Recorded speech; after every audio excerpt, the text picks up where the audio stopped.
ambulance arrived at the scene. On paper hits their stroke. Their bodies were gathered and buried in this mass grave. They're digging them up in their uniforms, with their gloves on. They were here to save lives, and instead they ended up in a mass grave. Israeli forces admit to opening fire on the health workers. They maintain fighters from Hamas and the Islamic Jihad were using fire trucks and ambulances as cover. These satellite images from Thursday show Israeli military vehicles at the scene next to piled-up ambulances. Humanitarian personnel and health workers are protected under international law. But from the onset of Israel's war on Gaza, its bombardment has been indiscriminate. The UN says Israeli fire has killed more than 600 health workers. The Palestinian Red Crescent has described the killings as a premeditated crime, a massacre, and has called for an international investigation. An effort to find justice for their colleagues killed while trying to save lives. Felix Nyora, Al Jazeera. Jeffrey Nice is a human rights lawyer and the prosecutor against former Serbian leader Slobodan Milosevic. He says the workers should have been protected under international law. It's an apparently shocking event to which the only defense offered by Israel is that this was a case of ambulances and fire trucks being used to camouflage Hamas personnel fighters. That's a very bare assertion by them, and it has to be viewed beside, I think, the evidence, which seems to be clear, that the trucks were marked as Crescent trucks and the workers wearing clothes that identified them as such. What we should always remember is that not only do people working in humanitarian aid enjoy the protection that all civilians in conflict enjoy, but they are further specially protected because it is a crime if they are authorized personnel, and in an international armed conflict, it is a crime, a specific war crime, to attack them if they are involved in humanitarian assistance or peacekeeping missions. Israeli forces have carried out a series of raids and arrest campaigns across the occupied West Bank. They detained several Palestinians in Nablus, Jenin, Ramallah, and Tubas. Israeli forces accused them of planning attacks. Children were also detained, interrogated, and then released. Authorities in Jenin say thousands of houses are uninhabitable after Israeli forces destroyed them. More than 40,000 Palestinians have been forced from their homes since Israel escalated its military operations in the occupied West Bank in January. And the Israeli army has forcibly expelled 5 Palestinian families from their homes in the occupied West Bank without legal warrants. Military officials later revealed the soldiers involved acted on their own initiative. The families are still displaced, saying they've endured years of settler violence. Imran Khan reports. From this hill, Mohammed Mahari can see the place where he lived for decades. It's less than 100 meters away, but he's not allowed to live or even go there anymore. It's just, what have we heard most consistently over the last 7-8 weeks has been the word uncertainty. You hear it on the conference calls all the time. It's replaced AI as the most quoted term, and companies don't like it. Markets don't like it. People are kind of pulling back a little bit, waiting to see. Ari, see if you can get the book cover up. I hate to do this because he doesn't need any help. Tom, out on YouTube, thank you so much. Barry Ritholtz, How Not to Invest. Best market book I have ever read. Whoa. You think that was planted? You think Barry probably planted it? Exactly. He's got no, I'm hearing good things. Mrs. Ritholtz sent that in. Joining us right now, someone who could have written How Not to Invest, Brian Belsky, Chief Investment Strategist at BMO Capital Markets. In times like this, in corrective emotion, he has been liberated by saying, stay in the market, have courage. Brian Belsky, are you still a bull this morning? Hi, good morning, Tom.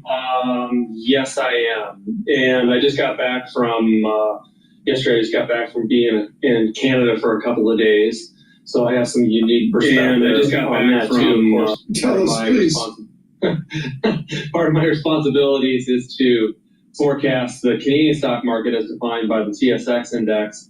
And I'll say this, that, we have a bunch of different responsibilities there, some of which is to manage actually Canadian equity portfolios. And the majority, I'm not being flamboyant here, the majority of our Canadian clients want to sell America and just be in Canada. And we think that that is not only a tactical error, it's a longer term strategic error, given the fact that from a diversification standpoint, and given just the fundamental perspective as America goes, so goes Canada. Regardless of the outcome of this, the countries are still tied together. They're still doing business together. And I think any time in life, let alone investing, Tom, when you make decisions based on fear and emotion, they're wrong. And I think that's what we're kind of heading into. And that's why the market's here today, the next day or so, until we get some clarity. And Paul's talking about uncertainty. Oh my gosh, we're in one of these times again. So we're not changing anything. So I guess you're of the opinion, Brian, that this uncertainty in the marketplace, it will pass to a certain degree at some time in the near future. I'm not sure if it's as soon as Wednesday, but sometime sooner rather than later. Well, it could be today, it could be tomorrow. And I think what the problem is, Paul, is that, all of us collectively on air right now have been doing this for a long time. And I think there's a couple of problems. Number one is I believe that the near-termism has been exacerbated since COVID, that we've become so reactive. And number two is we have to deal in life, just like again investing, with things that we know. We don't know exactly when this is going to stop or change. The institutional investors are extremely worried because of the outflows out of their funds, potentially. My personal take on this, don't use an institutional investor. All you got to do is open up an account. If you're just a personal investor, you don't have to go into a mutual fund or anything like that. Just use ETFs, do the broad index. Don't get too fancy with purchasing individual stocks. You don't need to, and it's all about the long haul. Take this opportunity to actually accumulate shares. That's what you need to do. And don't put more money in a 401k or anything like that. Just do it yourself. All right. Please go to my store, the-studio-reykjavik.com, and help support my work by making sure that you get the products that I offer, or you can also donate. I do thousands of videos for free, all right? So to help that effort, you can donate through Stripe, PayPal, or buy me a coffee on my web page on the bottom of the homepage. You can also be a paid member to my Patreon channel. It's the paid members and the subscribers and the ones that donate that have really helped me reach an audience to inform them about their health and wellness. All right. So it's really important, especially the aftershock of what has transpired since 2020. So with that, please help support my work by making sure you subscribe to all my channels. I have 4 channels on YouTube, Brighteon, Bitchute, and Rumble. You can also be a paid member to my Patreon channel. Link is in the description of this video. You can donate on my webpage through Stripe, PayPal, or buy me a coffee. All right. It's a great way to help support my work. Ask your social media to follow me. I cover a lot of stuff: scientific endeavors, domestic news, international news, the economy, finance, and health and wellness. All right. So with that said, let's do a market update here. It's the market has opened up, and the S&P 500 is now down at 5,519. VIX is elevated since the trading from last week. It's at 24 now, 0.11. The Euro USD is trading at 1.08. Oil is trading at $69.77 a barrel. And the Bitcoin ETF that I've been looking at is trading at 18.25. This is longing Bitcoin. It's a BITO. So it's at 1824. So Bitcoin is going down. And the USD Japanese yen is trading at 149.47. It's trading actually lower than what was going on last week. So that's showing a little stress in the international market. So with, like I said, we have a psychological barrier and let's call it a support level at the 5,500 mark for the S&P 500. If it breaks 5,500, which it might in the close, then you're looking at 4,800, all right, as a support level, all right? So I'll do a very detailed video about the fib sequences like I have been, so you understand where the next support level is. This can continue to go on, but don't be afraid. Do not be afraid, all right? Okay, with that said, my name is Dr. Paul Cottrell, and we are going to be covering a lot today, a lot of stuff that's going on. But before we do, please go to my store, the-studio-reykjavik.com, and help support my work by getting the great products that I offer. All right, these are products that I take on a regular basis. It's part of a protocol that I follow to improve my health and wellness, improve my immune system, slow down the aging process. It works. All right, anyone that's been following me, especially over the years, notices that I'm not aging, all right, as fast as my peer group. And I'm giving you the secret on how that is. So please go to my store, the-studio-reykjavik.com, and get the Max 14 or the Max 35. All right. What this does is it helps to boost up your immune system. You take a teaspoon a day, swish it in your mouth, gargle about 20 seconds or 30 seconds, and swallow. You're going to improve your oral cavity. You're going to help the epithelial lining in your oral cavity and your oral pharynx. And you're going to help with that mucosal barrier. By doing that, you're improving your immune system. And when you're doing that, guess what? You don't get as sick as often. Amazing how that works. All right, so take it every day. All right, if you're not feeling well, take a tablespoon or 2 a day and then go back to your maintenance dose. I've been taking this for over 5 years, every day, and guess what? It has helped. All right. I also have very high quality structural nanosilver soaps. Now you can get them in lavender, in peppermint, and also in lemongrass and charcoal tea tree. So get a few bars for your household, help support my work. They're very high quality soaps. These are soaps that I use. And help with your health and wellness and support the work that I do. It's a win-win situation. Use discount 5 and you get $5 off. Now, as long as supplies last, anyone that purchases over $150 worth of product, I will be providing a free gift for you. So I'm not going to tell you what the gift is, but you get a free gift if you purchase $150 worth of items. So please go to my store, the-studio-reykjavik.com. Okay, with that, with the elevated VIX, we're going to see, with it being at about 24, maybe hit 25 today. This is obviously about the tariffs. It's going to take some time to digest this. And then once the market digests it, then it's going to start to move up and there's going to be money flows coming in. But it's very possible that we see the S&P 500 break the 5,500 mark. And again, there is a psychological support level at 5,000. And then the next fib sequence support level is around 480 or so, 4,800. So I'll go into more detail about that in another video, because that's something that I have to spend about 20, 30 minutes on showing you what's going on.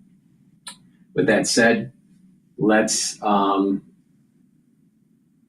to what DeSantis is saying about property tax relief in Florida.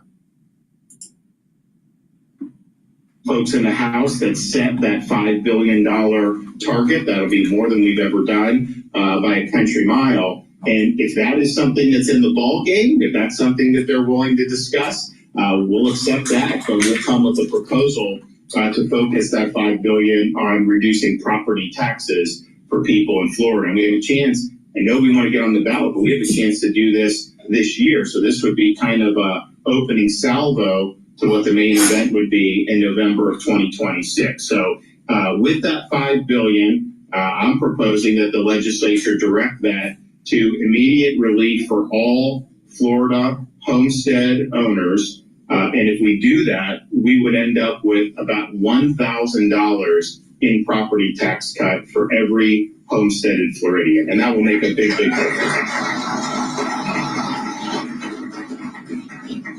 And part of the reason we're able to do this is, although property taxes are local, there is a portion of that is required local effort for state, for schools. We have a massive surplus. We can cover that through our normal budget reserves. We don't need to have people paying property taxes this year on that specific line item. So we would roll that back to zero. We'd also roll back some of the local lines and issue a rebate. And so that's how you end up getting to the $1,000 per resident or homesteaded property. And look, I mean, I know we have people that have investment properties. I'd rather focus it on the homestead. There seems to be, I just missed the news. It looks like there was an explosion in Spain, I think it was. Hopefully the news will recycle and I'll be able to cover that.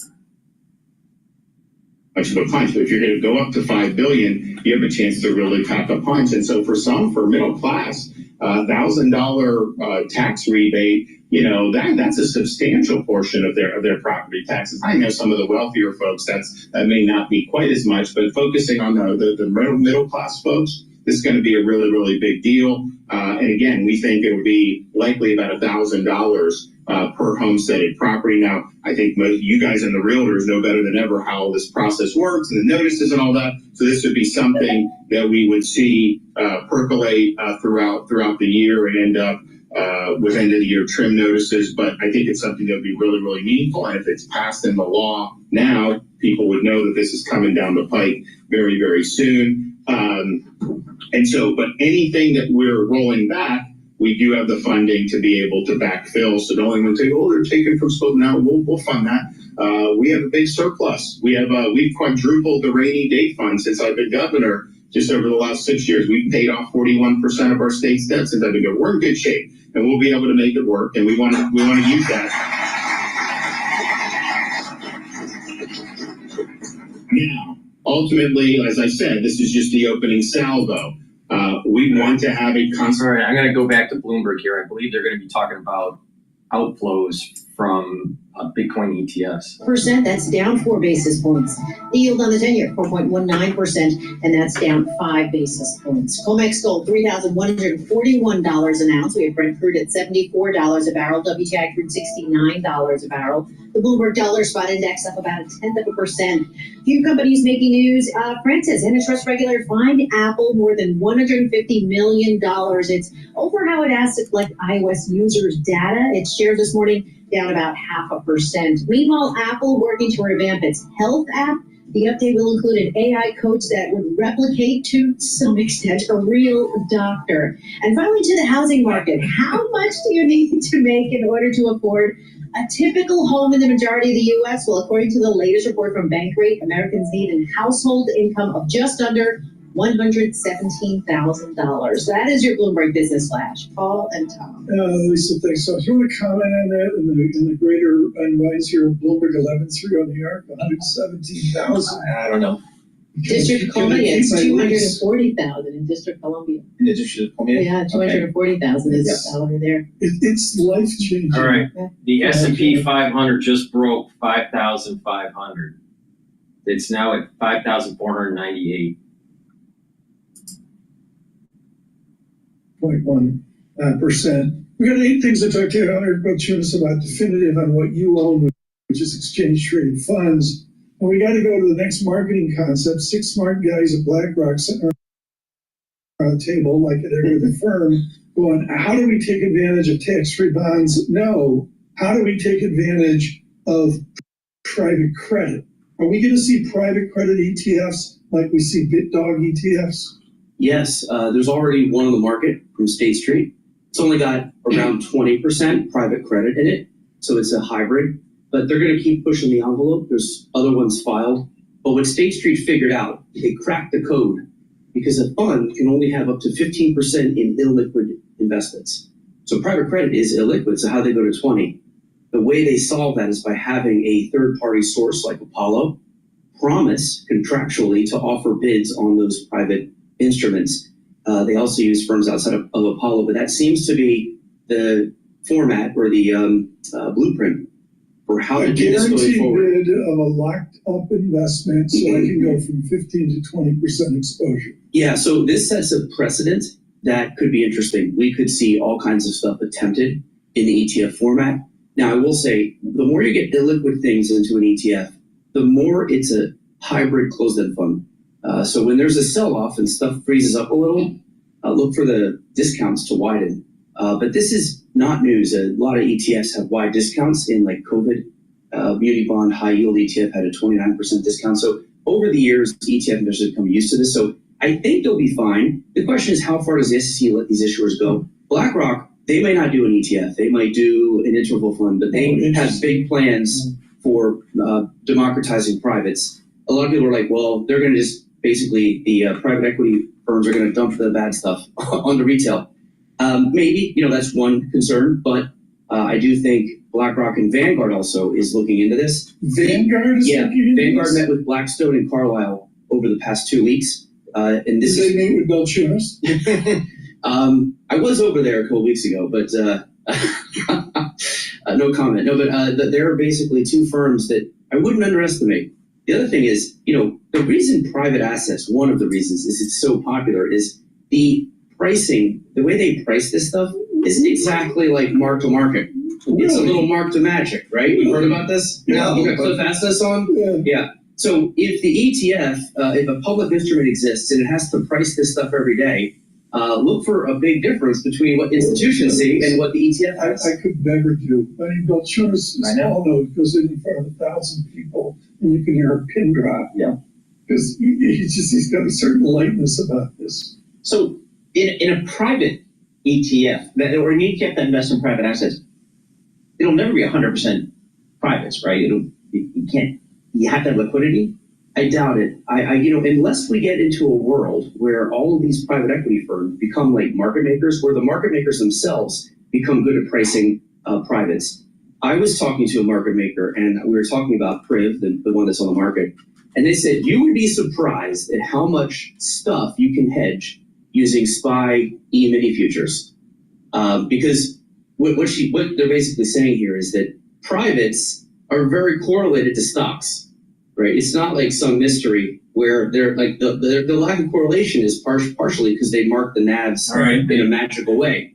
Is SpaceX going to be that different than Tesla? Right, if it were trading on an exchange, probably not. S&P 500 now is trading at 5,489. 7.5 the Dow, negative 405.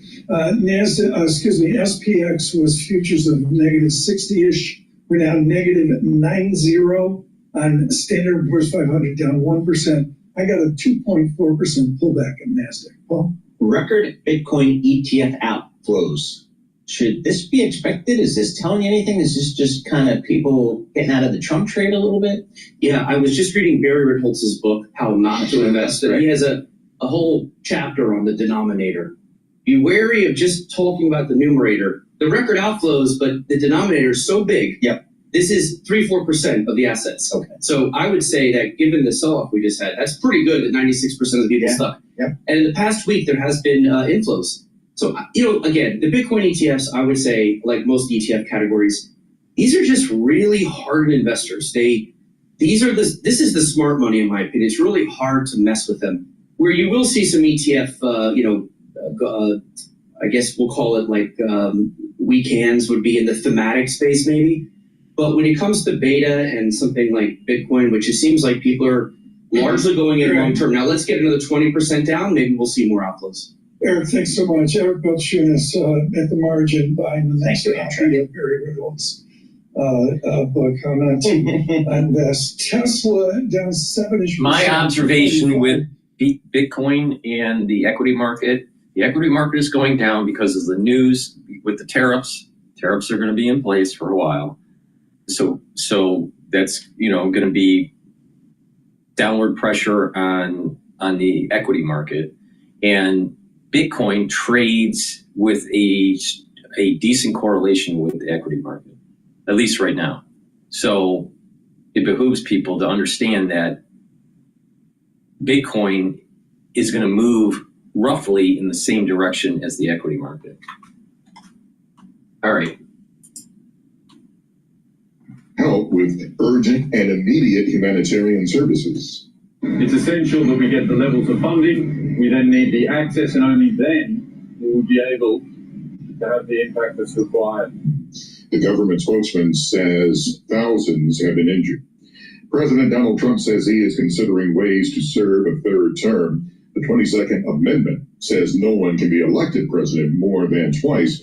It was added to the Constitution in 1951 after President Franklin Roosevelt. I think, honestly, first of all, if he was able to run a third term, he would be just too old. And we just, Trump is not going to have the same cognitive wherewithal now compared to when he, would be running a third term, especially running out the third term, in the third or fourth year. So I'm against forever presidents. All right. 2 terms. That's enough. I don't understand why he has to be making this kind of these stupid comments. This is the problem with Trump. I'm a supporter of Trump, but sometimes he just says things that are just so outlandish, I think, just to make headline news. I don't think he's serious about it. But if he was serious about it, it's even more dangerous. Because the thing is that we want presidents, 1, physically able, and 2, we have a government where we're not really electing a king that's going to be there forever. This is another problem that I have, where people say, Barron's going to be a president. What has he done at all on anything in his life that warrants him to be president of the United States? Very, very few people have ever heard him speak more than 2 sentences. So what's his take on foreign policy? What's his take on international, affairs? And what's his take on the economy? Oh, it must be like Donald J. Trump? Not necessarily.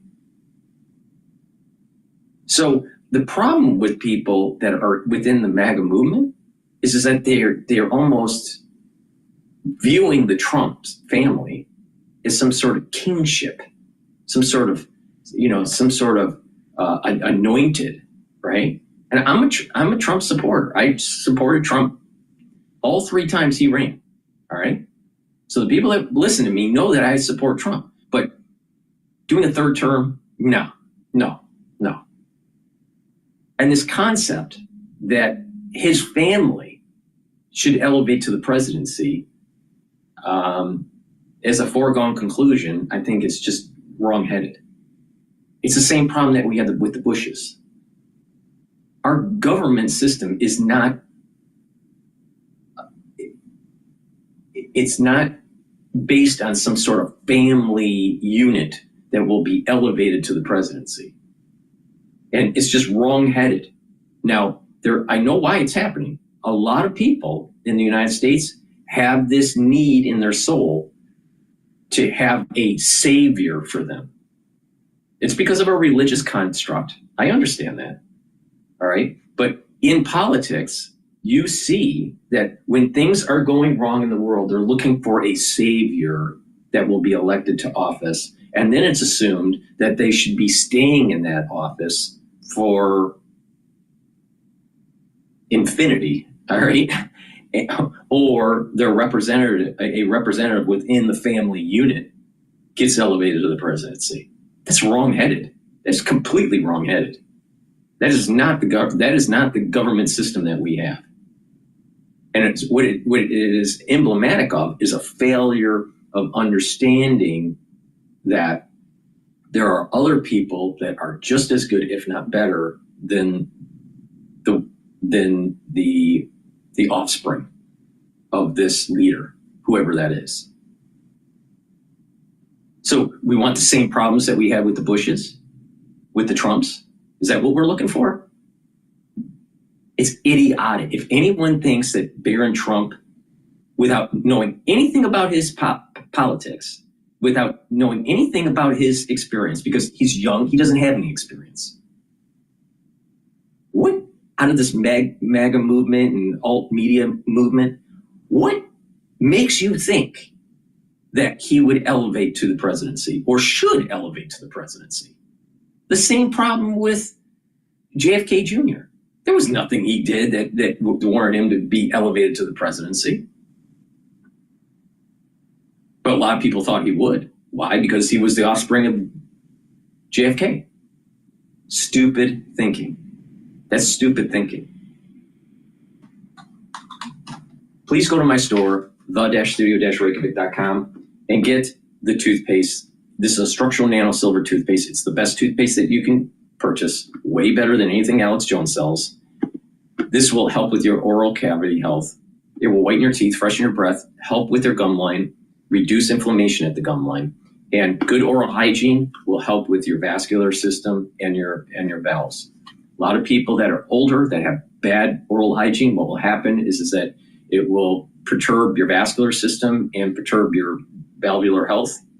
And bad valves is a big problem for your heart. So please go to my store, the-studio-reykjavik.com. Get this toothpaste. Get a few tubes of it for your household. Help support my work and help support your health. Again, if you purchase $150 worth of product, I will give you a free gift. I'm not going to tell you what the gift is, but until supplies last.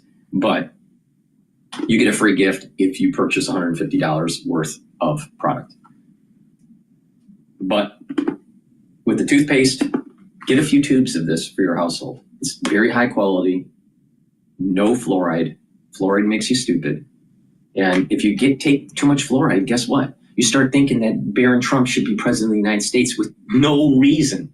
Why would you want something if you don't have any reason for it? That's called idiocy. Please go to my store, the-studio-reykjavik.com, and get the products that I offer. Use discount 5, all caps, discount 5, and you get $5 off. See, people that want to push offspring or family members of a president to elevate to the next to be president, that's promoting an aristocracy. That is not what our founding fathers wanted. Not at all. But there's a lot of people that need a savior. They have to have a savior because they feel inept. They have to feel as though someone's going to be there and save them. BlackRock categorizes it as 3 things. So first is, income ETFs, which give you a certain payout every month, or buffer ETFs, which have buffers, and then accelerated strategies. These are the 2 times, 3 times leverage with a cap. It's really a little tricky to understand. Everyone has a different phrase, but the important thing here is they have a big bet, which is they say in 2030, these will hit $650 billion in assets, which is 3 times the amount. And when BlackRock all right, makes let me give you my 100%. perspective of what just happened here. All right, so the S&P 500, while I was talking, bottomed out at 5,488, and then started recovering. It's at now 5,520. So what is happening here? All right, is that you're having algorithmic traders coming in and buying the dip intraday. Now, will this maintain? I don't know. As that was happening, the VIX spiked at 24.8 and now dropped down to 23.77. So there's some you're going to have a lot of buyers at this 5,500 mark within the algorithmic trading and internet and the institutional traders here. But I suspect this thing's going to march down to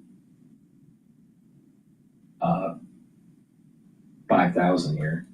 Not today, obviously, but maybe within a week or two. It depends on what's going on internationally. 200 launches, and half of those are derivative-based. It's just great to me. What is a derivative space? Aren't they just trying to buy Apple and hope it goes up?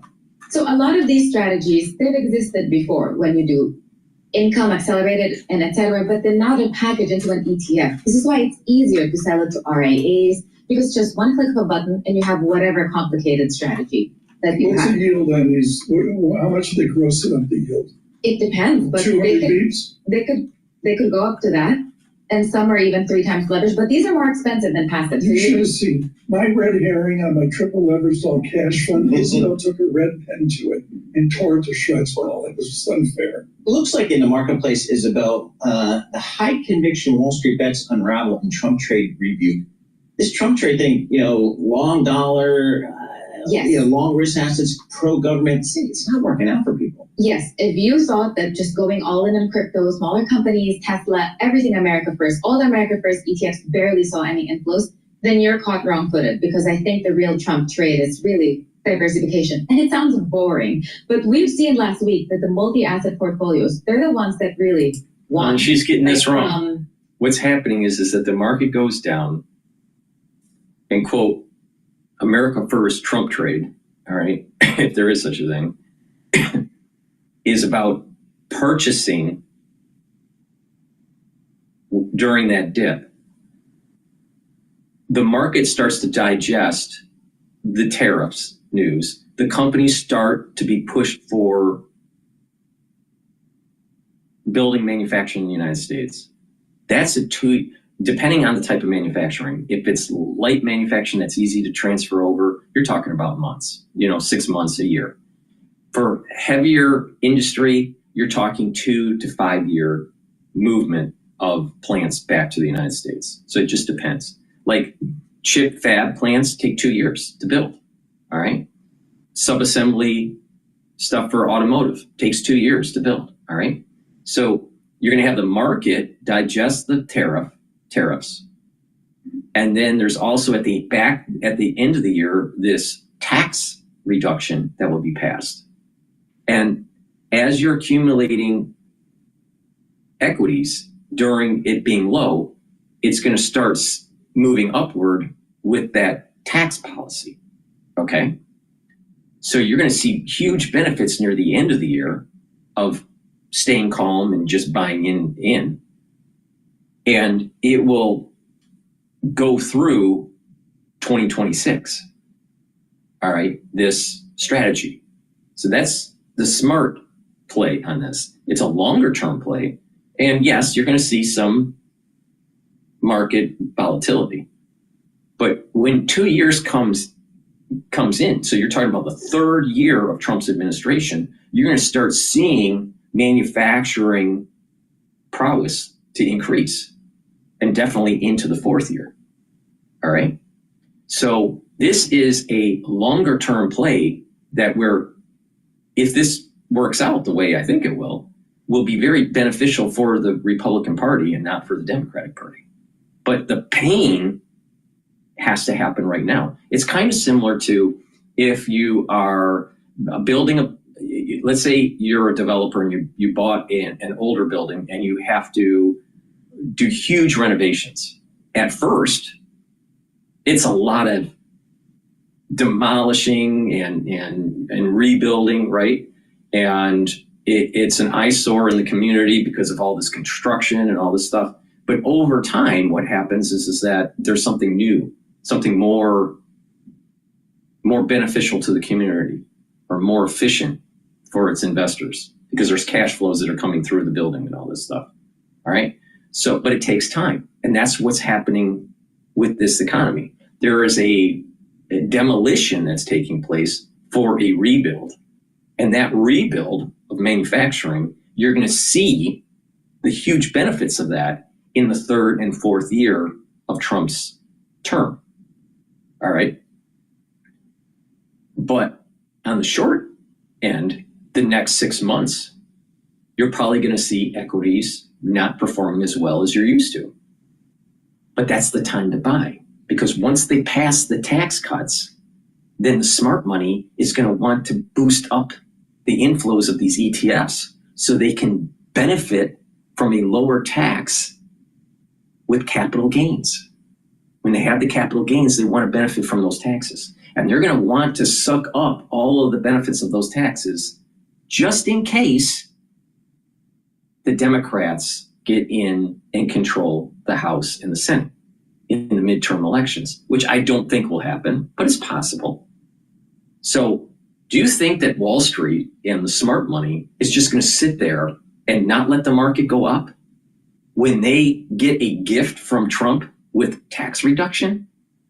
Don't be stupid. Don't be stupid.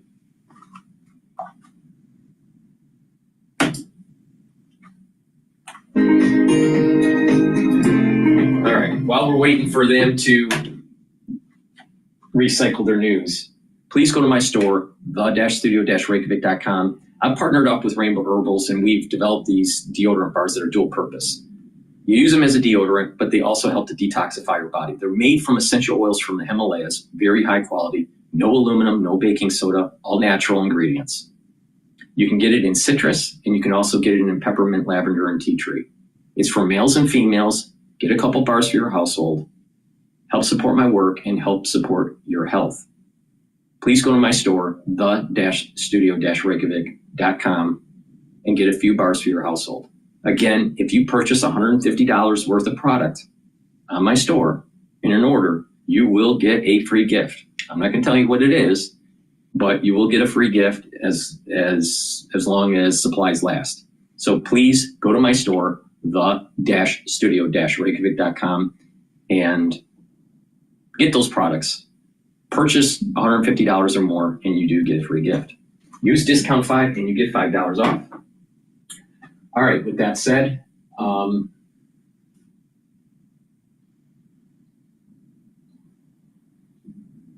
let's go back to Live Now here. Let's go to Live Now here. So that is expected to get underway any moment now. And we did want to let you know that we also are going to be airing this in its entirety on our YouTube page. And on your screen right there, we have put up a QR code. So if you want to listen in to this hearing without commercial interruption, we invite you to head over to our YouTube stream. We are going to be airing the entire oral arguments right there on our page.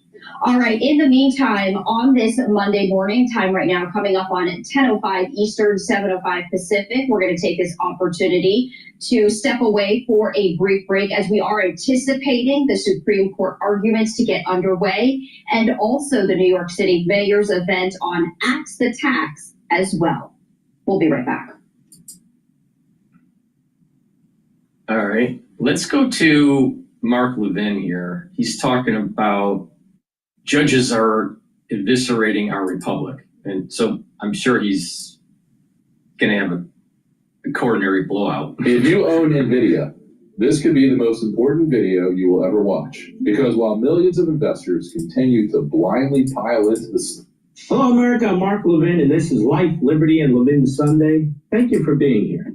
We have great guests. Victor Davis Hanson has been on for a while. Senator David McCormick and his wonderful wife, Dina Powell McCormick. I've never done a couples interview, but we're going to do it, and you'll see why later. All right, folks. What we have right now, and this is very serious, is an authoritarian judiciary, which is creating an authoritarian republic. These judges. They're at war with representative government and the consent of the governed. This is the core of our system and distinguishes it from all others. You're involved in our government. Unelected trial judges working at the behest of hundreds and hundreds of radical left-wing groups who represent the Democrat Party and the American Marxist movements is usurping usurping your franchise, your vote, usurping your constitutional system. We, the people, are the sovereign, not the judges, not any part of the government, not these organizations. Tyranny comes in many forms. You can have a single despot, a legislative or one-party tyranny. You can see that in California and some other countries and states, and a judicial tyranny. The latter was promoted by Woodrow Wilson in a number of his writings in the early progressives, aka the American Marxists. They said the way to control America, we talked about this, is top down through the courts and the bureaucracy. Well, today the courts are protecting the bureaucracy at the behest of the Democrat Party, and there are hundreds and hundreds of radical left-wing organizations. So when the judges destroy the rule of law and separation of powers in name of upholding the Constitution, they're liars, they're frauds, they're tyrants. That's what they are. And they are eviscerating this republic right in front of our eyes. They are doing to our country what the King of England, what the Confederacy, what the Third Reich, what the Soviet Union, and what the Communist Chinese cannot do to our country. Don't let anybody fool you. Just because it's not happening all at once, although it's pretty fast, and it's going through our legal system, so-called, doesn't mean it's not happening. It is. Now, this was planned and plotted years ago. Here we have a piece from outside the Beltway. The sprawling network of Democratic officials, progressive activists, watchdog groups, and ex-Republicans, and other Trumpers, has been taking extraordinary steps to prepare for a potential second Trump presidency. Drawn together by the fear that Mr. Trump's return to power will pose a grave threat not just to their agenda, but to the American democracy itself. They fear us, we the people.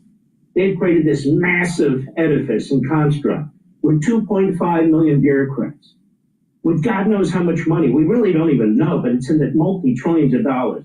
Almost 500 departments and agencies, thousands of divisions and offices. You cannot have the consent of the governed when we, the government, have no idea what these people are doing or who they are. You cannot have a representative republic when the vast majority of the laws that we live under, with penalties and fines, including criminal penalties, are laws that we don't even know are being made. They're being made by this construct. They're being defended by the courts. They're being pushed by these radical groups that work with the bureaucracy. That's not the American system. The early time. I mean, we're literally seeing the erosion of our constitutional freedoms through almost judicial overreach or activism, if you want to use that word. These people on the Democratic side are using the judicial system, our legal system, as a means to hide and promote their agenda and slow walk certain policies. Look at what's happening with the judicial system and Trump, for example. Trump wants to strengthen the border, reduce crime, make immigration legal again, all right? But you have activist judges that are trying to slow walk his policies, right? There's a big problem in America. We're losing the ethos of what our founding fathers wanted in this country. And the ultra-lib movement is eroding. Now, what Miss Taiwan, for the ones that listen to my show and know who Miss Taiwan is, she is, when she talks, she's basically saying in the schools, in the country, there is a takeover in the United States. It's very reminiscent to elements of Maoism that was going on during the early days of the CCP. Now, I firsthand saw communism and ultra-socialism on campus at Harvard University with my own eyes. And these are the individuals that are, quote, the elite. These are individuals that are going to get into government. Case in point, double Harvard grad.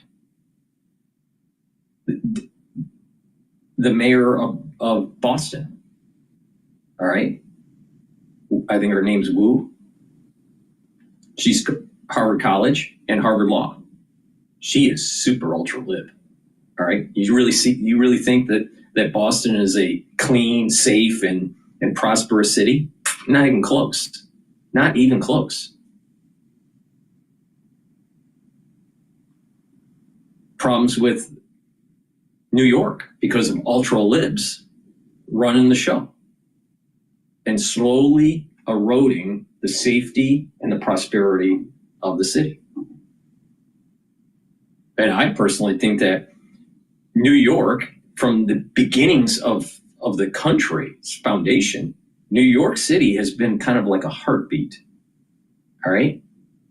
And it's pumping the blood through the nation and perfusing the nation through all of its arteries, through all of its roads and train systems and all this. But there's a heartbeat that is happening within our country, that its centroid is New York City. Now, if the heart is weak, do you think that the perfusion in the United States is going to be good?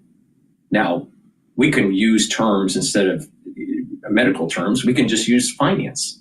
Where do you think all of this finance is coming from in the United States? Finance is New York, all right? So if the heartbeat of finance is starting to weaken, all right, if the city is becoming sclerotic, all right, the perfusion and the health of the rest of the country will start to decline.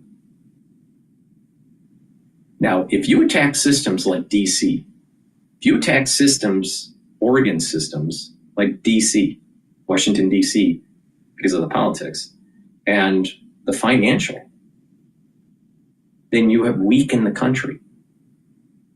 Now, we need to wake up. We can't let ultra-liberals weaken these organ systems, or the country will die.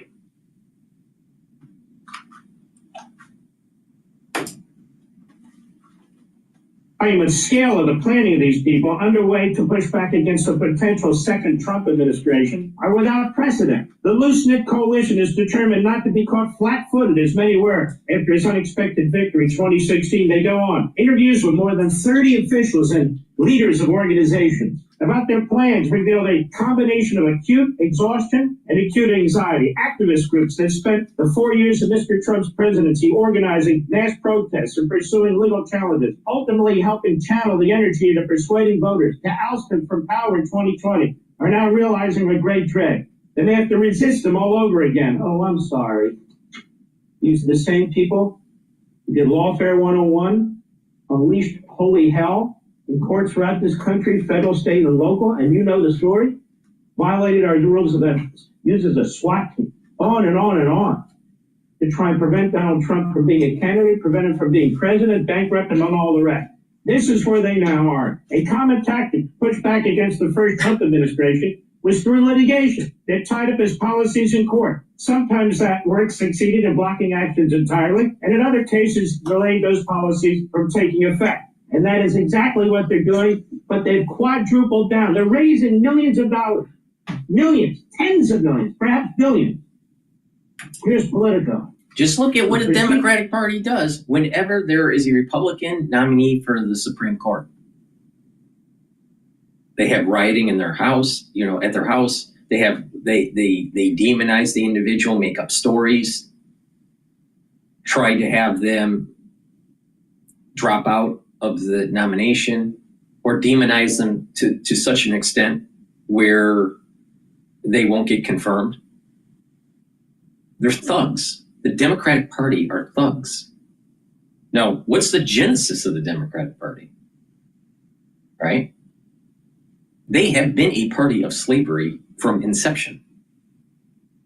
But they want you to believe that they're for the minority. No, they just want the minority voting bloc. Stay on the urban plantation and vote Democrat. That's what they want. Money from the bureaucracy, and this is them in 2024. Now, Democratic attorneys around the country are already gearing up for the possibility of a second Trump administration by beginning to map out an aggressive legal strategy to fight him again in court, this time with a fresh sense of urgency. Democratic attorneys general exploring hiring outside experts and dispatching staff to study areas of the law anticipated to come under attack, like reproductive health, immigration, and the environment. You see it happening right before your eyes. The early but serious preparations are an acknowledgement that a second Trump presidency would entail these lawyers filing lawsuit after lawsuit against the federal government to mitigate what they view as a significant threat to democracy and individual rights. Threat to democracy. They are destroying democracy. What's happening in private conversation inside Democratic Attorney General's office?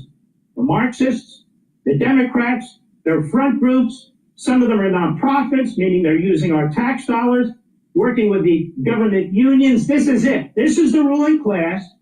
This is their political party. This is her ideology against we the people, undermining the Declaration of Independence, the Constitution of the United States, and our sovereignty. This is the battle of our era. This is the battle of our generation. And it's taking place right in front of your eyes right now. More. Number of injunctions halting Trump policies trounced his predecessors by double. Fox News, this was the other day. I'm a little concerned of Mark Levin's health. All right. I'm afraid that he's actually going to have a heart attack during this show. So don't be a Mark Levin and make sure that you help with your cardiovascular health. How do you do that? Well, thank you for asking. You can take supplements and take a holistic approach, proper diet, proper exercise, proper supplementation to bring down inflammation, bring down your bad lipid profile, soak up free radicals,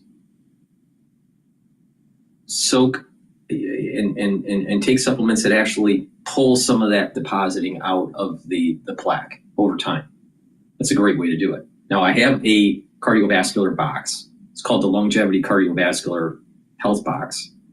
And it has lots of supplements to do just what I just said. But if you can't afford that box, you can't afford all those supplements, you can try this stack that will help with your cardiovascular health, but also your immune system. And that is ashwagandha root will bring down cortisol levels. So that's going to bring down the stress in your bloodstream, all right? Bring down the stress. High cortisol levels are immunosuppressive when it's chronic. So by bringing them down, you're going to improve your immune system. But also by bringing down that cortisol level, you're bringing down that inflammatory response. Also, ashwagandha root helps with your blood glucose levels. So with blood glucose levels being lowered now, you're reducing the stress and that inflammatory response at the vascular level. And also high glucose levels are just overall systemically inflammatory. So you want to bring that down, and what will happen is your immune system will get better. But by bringing down that vascular inflammation with the ashwagandha root, you're reducing the chances of building up plaque. Turmeric is an antioxidant. It's going to soak up free radicals. And when you soak up free radicals at the vascular level, you're reducing the oxidation of LDL. LDL oxidized is bad. That's the reason why you want to bring down your LDL levels and soak up free radicals. So turmeric will soak up those free radicals, but also turmeric will help bring down inflammation. And by bringing down inflammation, you're helping with your immune system and your vascular system. And when you're bringing down that inflammation at the vascular level, and you're soaking up those free radicals, and you're bringing down your cortisol levels, and you're controlling your blood glucose levels, you're reducing the chances of plaque buildup. So please go to my store, the-studio-reykjavik.com, and get the turmeric and the ashwagandha. Very high quality products. Stack these, help with your immune system and your cardiovascular system. If you want to supercharge the cardiovascular stack, get the Longevity cardiovascular box that I have. And again, if you spend $150 or more, you get a free gift. Use discount 5 and you get $5 off. All Longevity boxes, all anti-aging boxes are at a discount, built-in discount, compared to purchasing the products individually. So I've tried every way possible to get very high quality products in your hands to stop the crazy train of America health. Americans' health is poor primarily because of lifestyle. And you can change that. But it's not just supplementation. It's also proper diet and proper exercise. You want to get that blood flow going, right?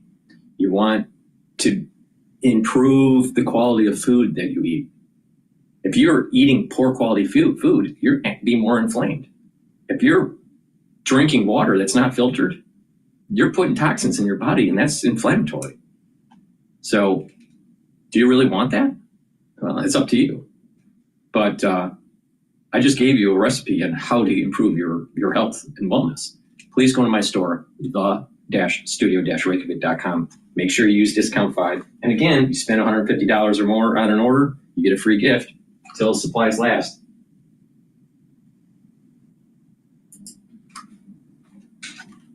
This is because, as Chuck Schumer said, he put 235 so-called progressive Democrat Party Marxist ideologues on the court at the trial court level. There's about 700 judges at the trial court level.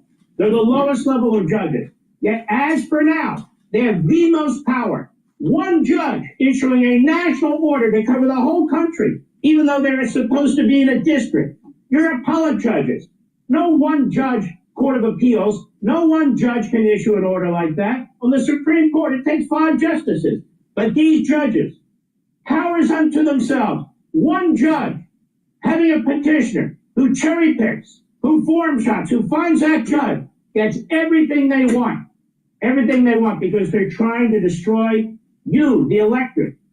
Donald Trump's mandate before it can even get done. Trump's first administration faced 64 injunctions out of a total of 127 nationwide injunctions, which are utterly unconstitutional, issued since 1963. We've had 127 of these nationwide injunctions since 1963.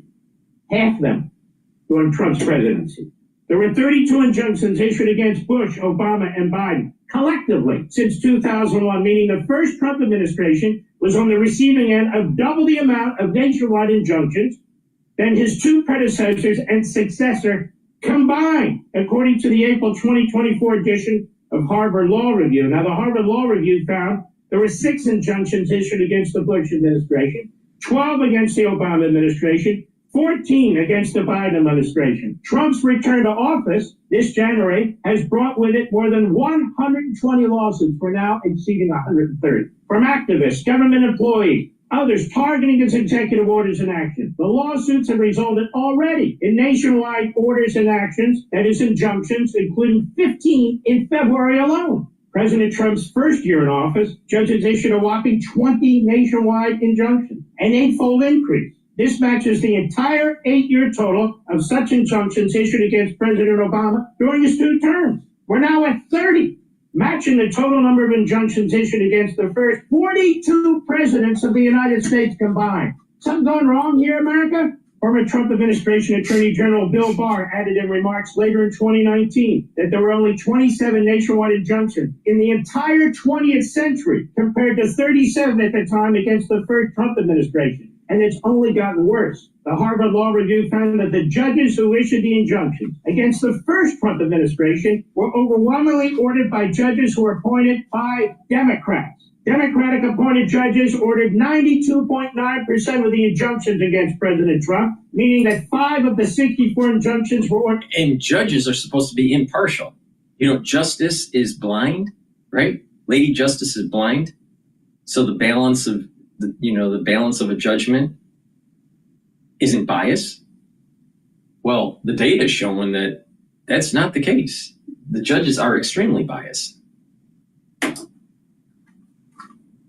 By Republican-appointed judges only. Republican-appointed judges ordered all 14 of the nationwide injunctions against the federal government under the Biden administration, but there were 14. It's like a day in the park in the Trump administration.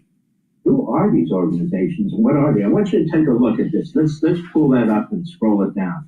280 organizations, coalitions launched multi-million-dollar legal effort to combat threats to people, democracy expected in Trump-Vance administration. This group is Democracy Forward. They come under different names. They create different legal fictions so they can be nonprofit or activists, rape. Like Democracy Now. I mean, think about that. Democracy Now. You know, with a fist up in the air. Democracy Now. It's just a bunch of rioters with blue hair. led by Mark Elias. Remember him? He was Hillary Clinton's lawyer, campaign lawyer in 2016. This is the guy who went all over the country trying to change the legal standards for election to affect the 2020 election, which he did. This is a very loathsome guy, this guy, as far as I'm concerned. He's the worst of the worst. And this is the Democracy Forward document that they put out some time ago in December 2024. Democracy 2025, one other of their names, brings together experts and advocates across wide range of litigation, advocacy, and policy groups to deploy swift legal action. Today, a large coalition of leading pro-democracy organizations, just like the Communist Chinese or the North Koreans or the communist regime in Cuba, they always talk about democracy.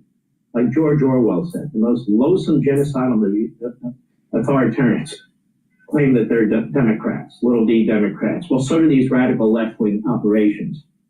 Multi-million-dollar effort. Now, when you consider the state attorneys general involved, and they're using state money, all these organizations are involved, the cost of the courts that are involved in it, we're talking billions of dollars in direct and indirect resources, billions of dollars, trying to thwart the result of the election and thwart this president. Why are they so aggressive with this president, with him?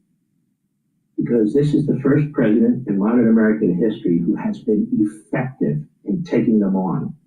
This bureaucracy, this rule by bureaucrats and red tape, this regulatory state that drives up your costs and your taxes directly and indirectly, these unelected judges, Woodrow Wilson talked about it, Franklin Roosevelt talked about it, they're in nirvana. As far as they're concerned, they'd rather not have elections. They'd just rather have the unelected parts of the government control everything, top down, not bottom up. Democracy 2025, resourced by Democracy Forward. Let's look at that list again, please. Includes a growing roster of 280 plus legal, expert, and advocacy groups, 800 plus individuals representing millions of people, they say, communities all over the country. Sure they do. Do they stand for a vote? No. Monitoring the activities of far-right organizations. Anybody who doesn't agree with them is far-right. Many coalition members are prepared to swiftly bring litigation should the Trump-Vance administration undermine our national security, and on and on and on, as they try and usurp the election. The groups in the coalition are no strangers to using the courts to challenge unlawful action and winning.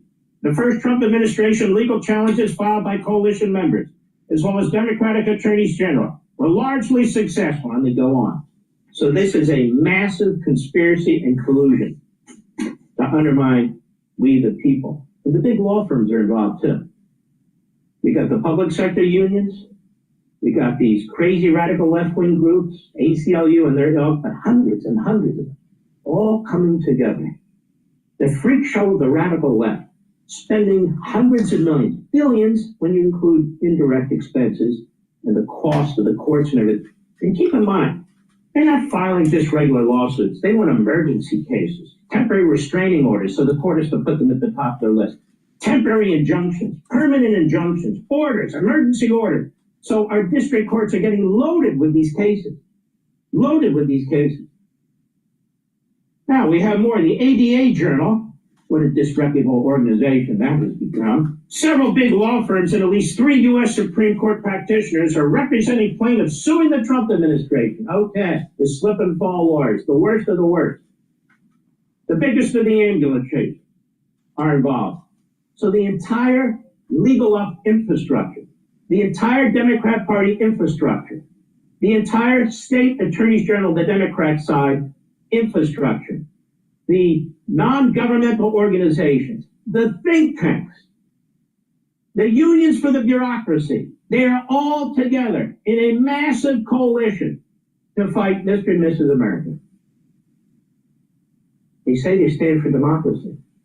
They just lost an election, and now they're trying to destroy it. They stand for democracy? No, they're tyrants. They stand for tyranny.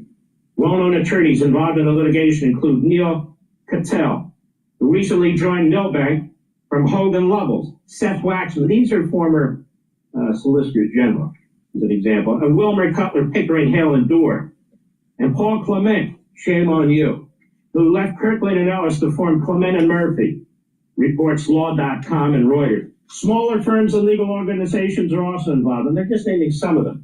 the American Civil Liberties Union, its foundation, its affiliates, Lambda Legal, Democracy Forward, we just mentioned, Citizens for Responsibility and Ethics in Washington, the National Security Counselors Firm, Lawyers for Civil Rights, and immigration rights groups. Democratic state attorneys general are also filing local challenges. According to Law.com and Reuters, the big law firms are involved. Who are they? Wilmer, Cutler, Pickering, Hale, and Dorr, Hogan Lovells, Jenner and Block, Ropes and Gray, Gibson, Dunn and Crutcher, Arnold and Porter, Kay Scholler, Perkins Cooley, oh yes, Milbank, and on and on and on.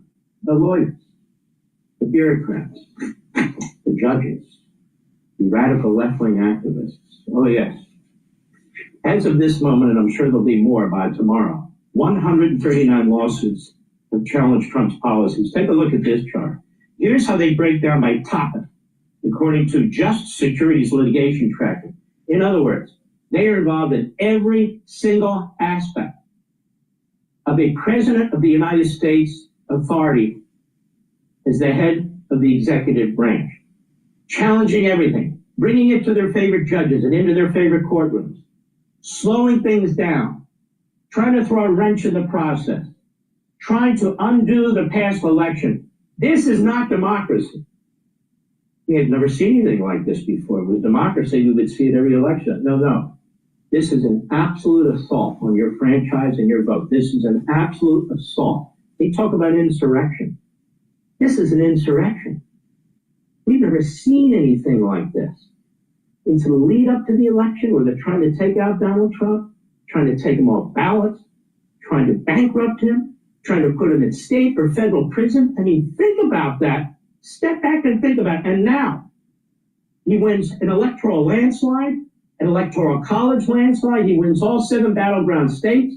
He is swept into office, not just elected, swept into office by the American people. And here comes the permanent government. Here comes the entrails of the permanent government, all these lawyers and these legal groups who've grifted off of you, the taxpayer. They want waste, fraud, and abuse. They benefit from it. They want bloated government. They benefit from it.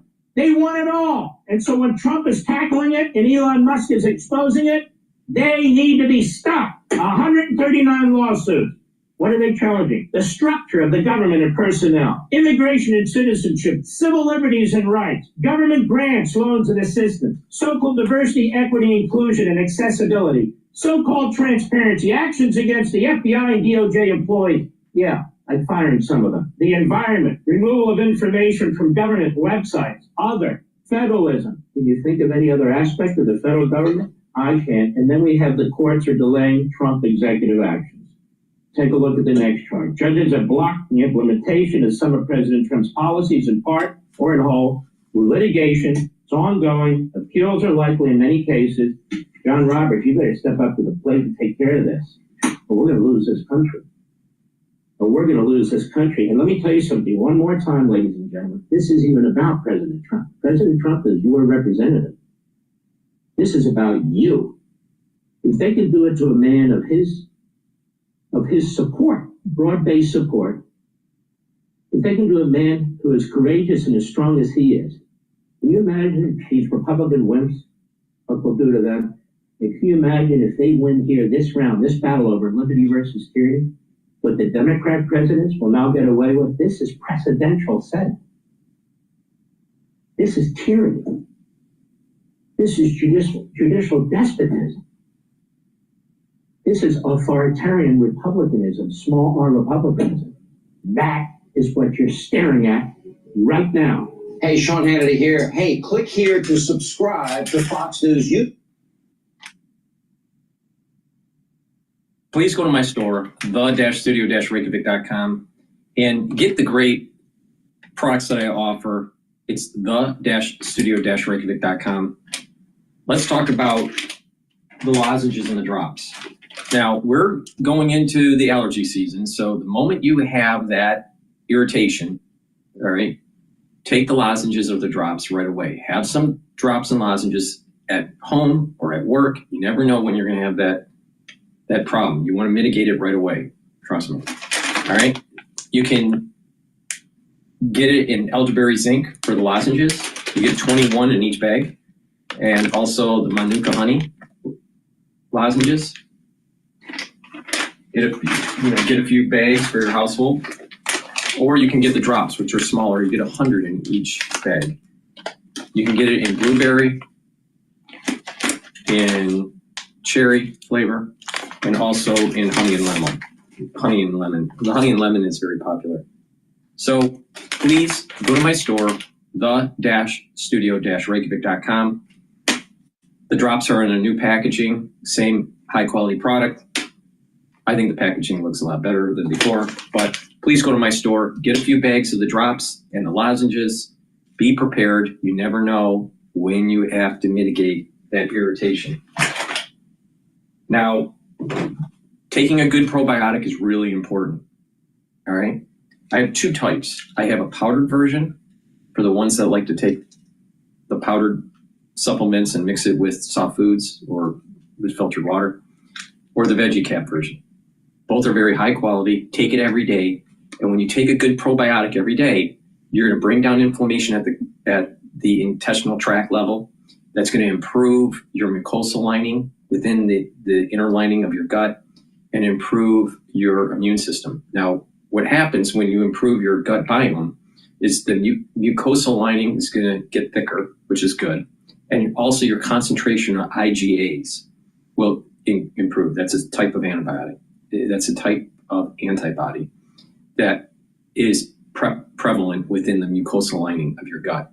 It's really important. Now, by bringing down that inflammation, improving that immune system, you're also improving your ability to absorb nutrients and break down your food. And that communication will improve between your gut and your liver and your gut and your brain. Really important. You'll also notice that your skin, your hair, and your nails will improve. You'll be able to concentrate better. You'll be able to sleep better. You'll be less irritable. So lots of tangential benefits by just improving your gut biome. So please go to my store, the-studio-reykjavik.com, get the powdered probiotic that I have or the veggie cat version. Please go to my store, the-studio-reykjavik.com. Anyone that purchases $150 or more will get a free gift until supplies last. I'm not going to tell you what it is. You can also use discount 5 and you get $5 off any order. Okay, let's go to CNN and how Dr. Fareed Zakaria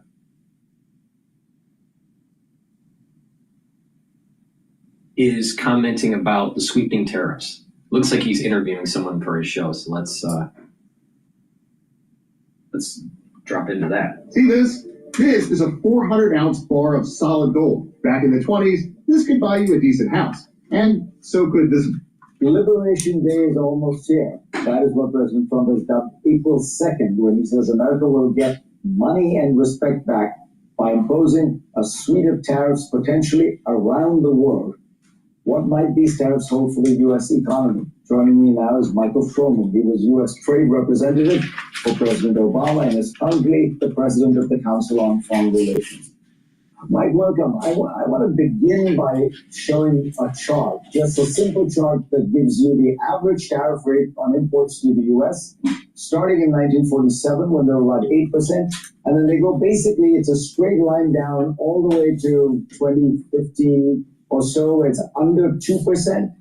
And now if you look at the proposed Trump tariffs, they take you right back up to around 8%. In other words, reversing 50, 70 years of downward movement on tariffs. It feels like Trump is taking the United States and the world into... Well, let's just take one data set and cut it through and not really explain on how the manufacturing base has been gutted through the last 35 years, Dr. Fareed Zakaria. Let's not look at the mosaic, right? Because Dr. Fareed Zakaria always gets it fucking wrong.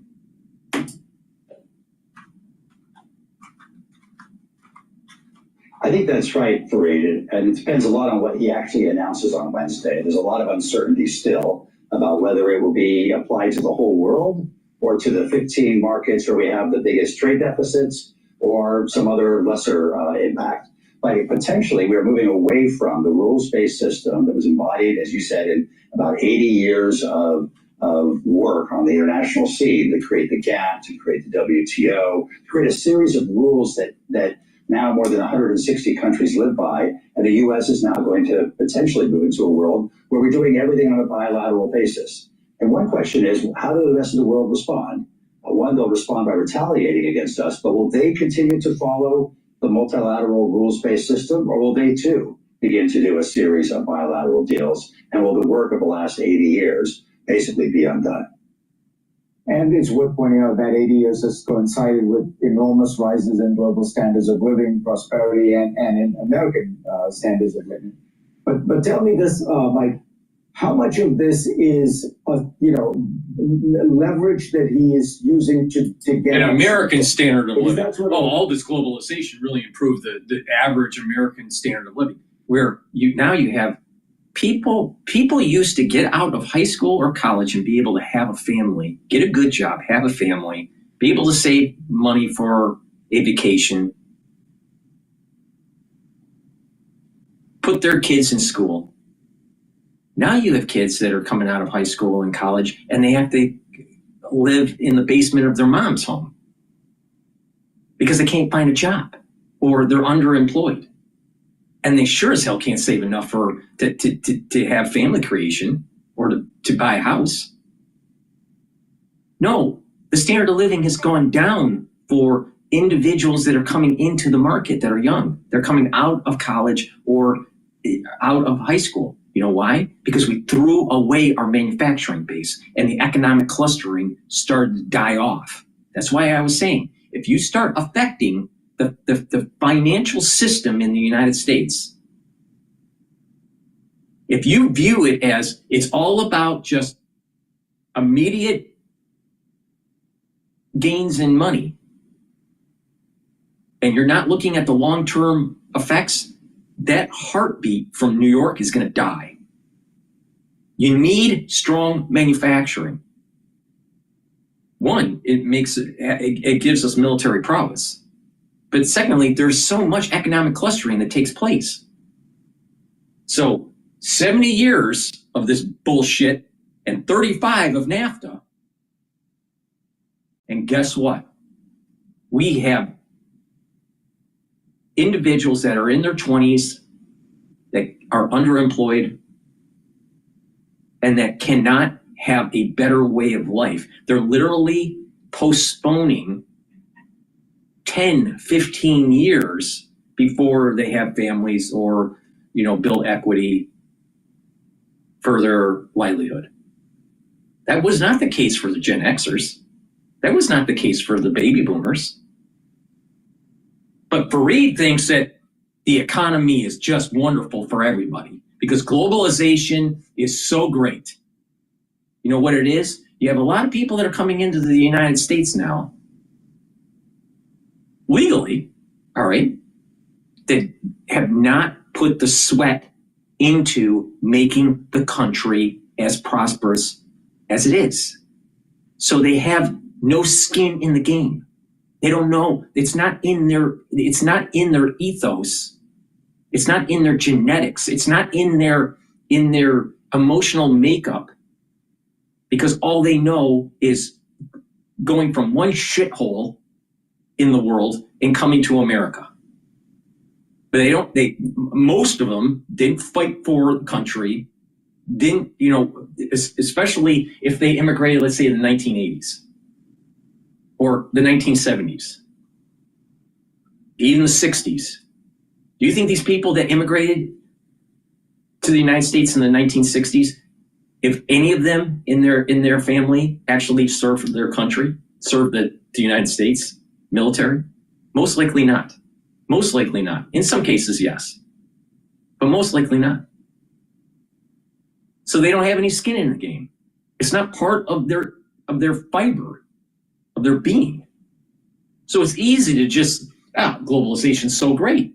Jack Welch with the MBA running GE. He's dead now, but running GE. It's all about globalization. Maximizing shareholder value. Meanwhile, what was happening in the last 35 years is your job was being gutted. So we're supposed to believe what Dr. Fareed Zakaria? I mean, you know, he did go to Harvard. You would think he knows some statistics. Is pontificating that the younger generation that's coming out of college and coming out of high school has a prosperous future? No.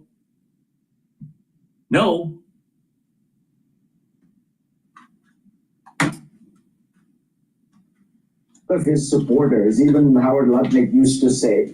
But increasingly it feels like Trump really wants these tariffs. It's not just leverage. I think it's more than that. He really wants these tariffs. He really wants these tariffs because he's just he's just bombastic and he's just a bull, you know, he's a wrecking ball in everything he does. He's just a bull in the china shop. He's just a bull in the globalization china shop. The treadmill again. I need to drop my belly, man. Yeah, now that's total. All right, hold on. I gotta pause it. So you know, Trump's just a wrecking ball in the globalist china shop. No, what it is we actually have a person that is tired of seeing the country being sold out from under us. There is no way that someone can justify that the statement that the newer generation, the younger generation that's coming online with jobs, coming out of academia or out of high school, and that their life is better than, let's say, the Gen X or Gen X or even baby boomers when they were of the same age. No way, not even close. Not even close. Not even close. The job opportunities, the ability to do family creation, the ability for home affordability, it's not there for this younger generation. And it's because of the economic clustering that was gutted because of globalization. So Trump is saying, well, wait a minute, why is this thing happening with globalization? Oh, you have countries that are making goods coming to the United States, but the United States can't manufacture goods and sell them to those countries because those countries have high tariffs. But you got people on CNN CIA wanting to demonize Trump. Because what is Trump? Trump is a wrecking ball for globalization. Globalization has fucked America. It's made people wealthy, but not the middle class.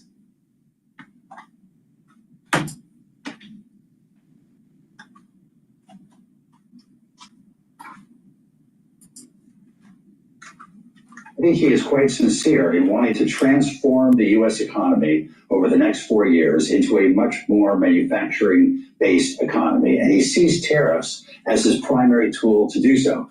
Now, of course, increasing manufacturing in the United States is a goal that many presidents have had, including President Biden. And President Biden used issues like tools like industrial policy as well. And here, I think Biden was brain dead. Believes that by putting up a wall of tariffs, he will force companies to move their production and move their supply chains to the And that's United exactly States. what's going to happen. That's exactly what's going to happen. Because if the sales start to go down, they will do whatever it takes to make sure that they are on the winning side to make sales for their products. And if that means making them in the United States, then so be it. You know, the middle class, they need to wake up. They have super power against GM and Ford. Superpower. All you got to do is not buy the brand new cars. If you need a new car, you absolutely can't wait 2 years, buy used.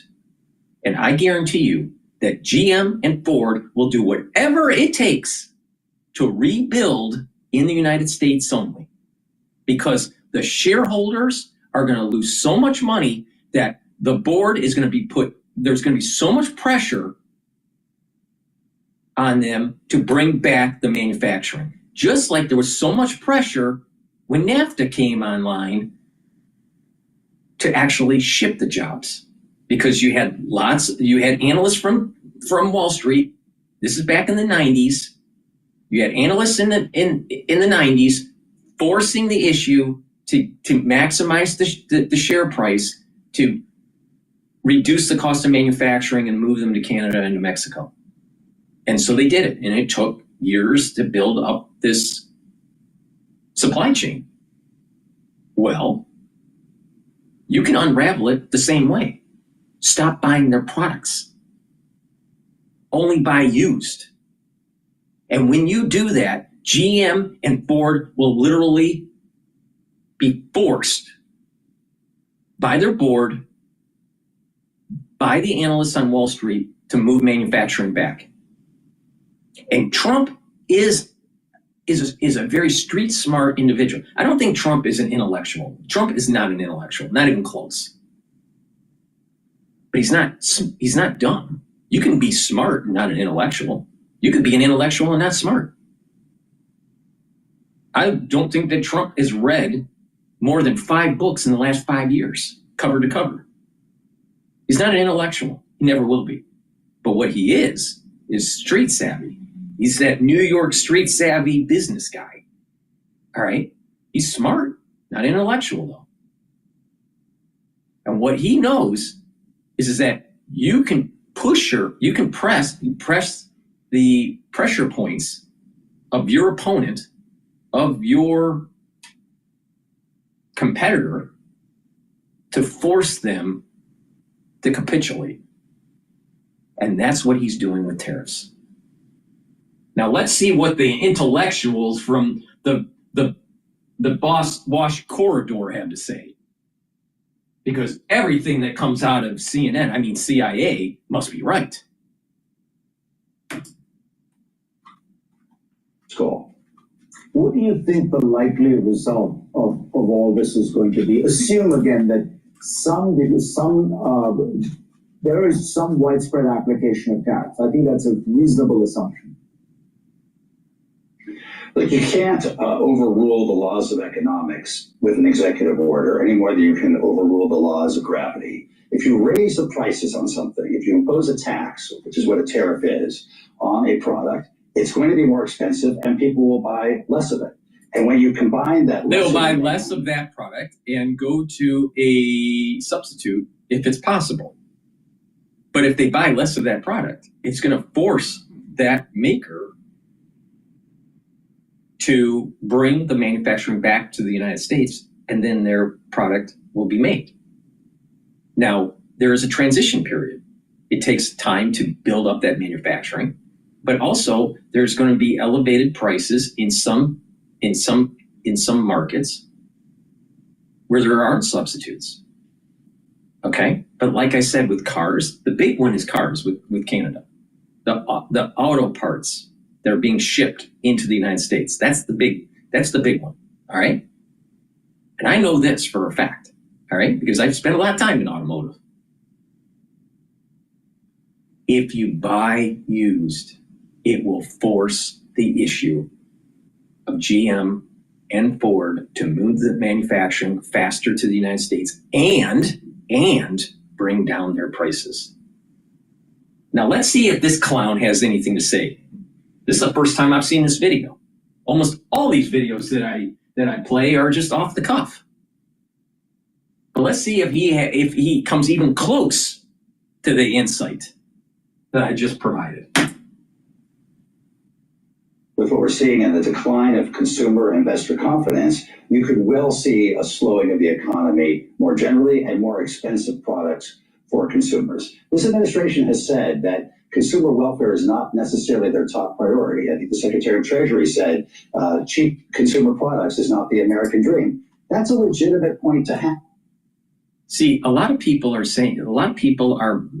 making this, especially the ones that are demonizing Trump's policy with the tariffs. Oh, it's bad for the consumers. It's bad for the consumers. You don't realize that a big part of the middle class needs economic clustering and manufacturing too. That's good for the middle class. So it's not just consumer. Do you want to be just a consumer? Because if you're just a consumer, you're a slave. But if you're a producer, you have more opportunity. And that's what we saw with the Gen Xers, and that's what we saw with the baby boomers. But they just want you to be a consumer. Oh, this is going to raise your prices. They don't want to tell you that it's actually going to bring old-time manufacturing and economic clustering and opportunity and family creation and owning property and building equity in your life. No, they don't want to tell you that.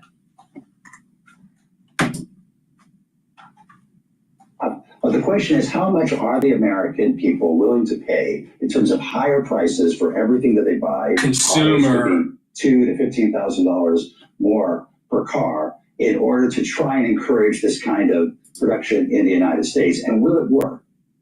Why not buy used? You can buy used, or just not buy. You can just hold off and not buy for another 2 years. Meanwhile, they bring the manufacturing back and the tariffs are no longer there. And the prices are lower. And just on that, Fareed, I think the president's style of putting tariffs on and taking tariffs off, the uncertainty around that has actually led companies to say, we're just going to wait and see how this all pans out, because these are very expensive decisions that take years and years.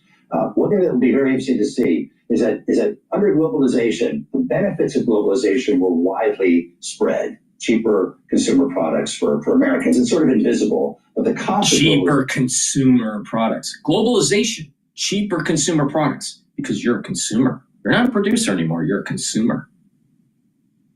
You've imported deflation because of the labor arbitrage.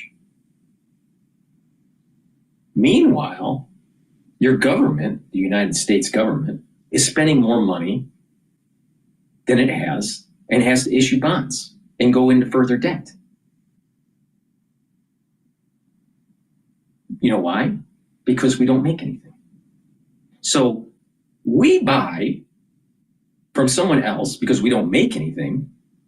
We're importing deflation because of labor arbitrage, and they get American dollars. China gets American dollars, and China has to use those American dollars. And so they buy the debt that's being issued by the US government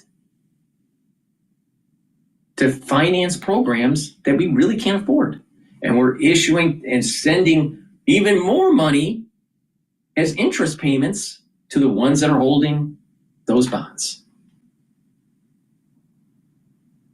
Now, if you make stuff and you're selling it, then you can have more economic viability and you will have a better debt to GDP ratio. Now, if our GDP is stagnant or growing slowly because of economic clustering has been destroyed because of globalization, and the debt keeps on going up, you're going to have a high debt to GDP ratio. But if you have better economic clustering, if you bring back the jobs, and you have even just stabilized the amount of spending by the government, and your GDP is up, your debt to GDP ratio is down. That's a good thing.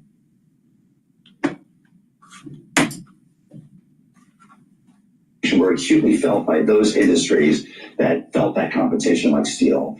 Here, the president's flipping this on his head. So the cost of his approach will be felt by everybody, and the benefits may be felt by only a small number of workers in a small number of sectors. And it'll be interesting to see politically how that pans out over the next few years, while it takes years for companies to re-establish supply chains. No, what it is a short term, there's going to be pain. Long term, there's going to be economic clustering and opportunity for all. That's what's going to happen. Mike, I only have 30 seconds left, but I do have to ask you, what about Canada? Do you even understand what the ask is for Canada? Because the Canadians, there isn't a lot of drugs coming through from the north. Come on, Fareed, you know this. They have high tariffs to protect their industries so we can't sell our goods into Canada. That's why. Come on. Okay. I think Canadians are puzzled as to what exactly are they being asked. They signed a big trade deal with the last Trump administration, which he said was the best trade deal ever. The Canadians are bewildered and are trying to figure out what they need to do to get out of the doghouse. There are long-standing trade issues here that even Canadians recognize should be dealt with. Things like their closed dairy market, their lumber market, which is very much, it goes back 200 years. We have a conflict with Canada over lumber, and these could be useful things to get fixed during these negotiations. All right. Mike Froman, pleasure to have you on to sort this out for us. Thank you.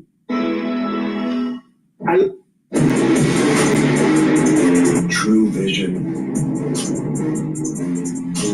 starts at the top. I love Tesla. Which one did you buy? Which one did you buy? Which car are you going to buy? The one I like is that one. And how does this work? I want that same color.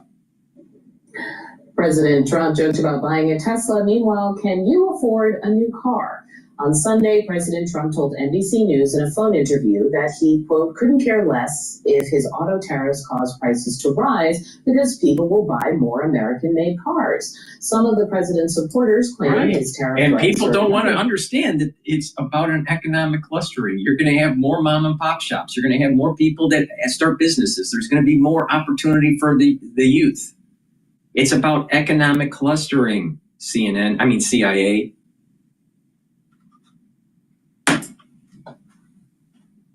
Than a negotiating ploy.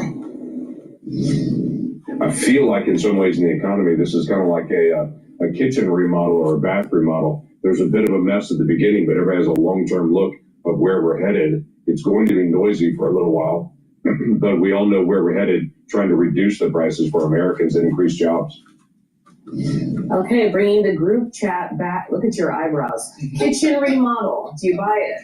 Because by the way, if anyone's remodeled their kitchen, I haven't, but I have friends who have, and they're still traumatized. Okay, it's a lot of pain. Exactly. It feels more like taking your old house and then just ripping it all the way down to the studs and rebuilding it and trying to do that. And So doing then what do you it make with of less the way money. Langford was explaining it? 'Cause, like, what is that messaging? I think that messaging is, he's like blinking in Morse code. Please do not actually do these tariffs. I think there's a lot of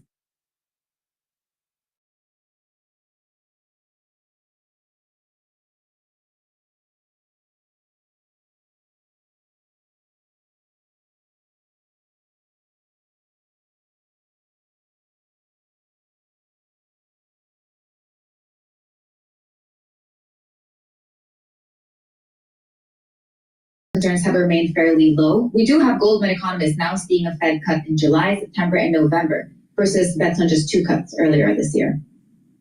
Yeah, well, I think the market is sort of, obviously we're not talking about the Powell put or the Fed put anymore, but I think the latest Fed meeting has told us that this Fed retains or has a more sort of dovish stance now. I mean, we've heard, even with the SEP, right, they marked up their inflation expectations, marked down growth, and told us that they're still going to cut twice this year. And, they're minimalizing the signal from weaker consumer sentiment and all of that, which also signals that should inflation come in a little bit better than expected or should growth deteriorate firmly from here, the Fed will act.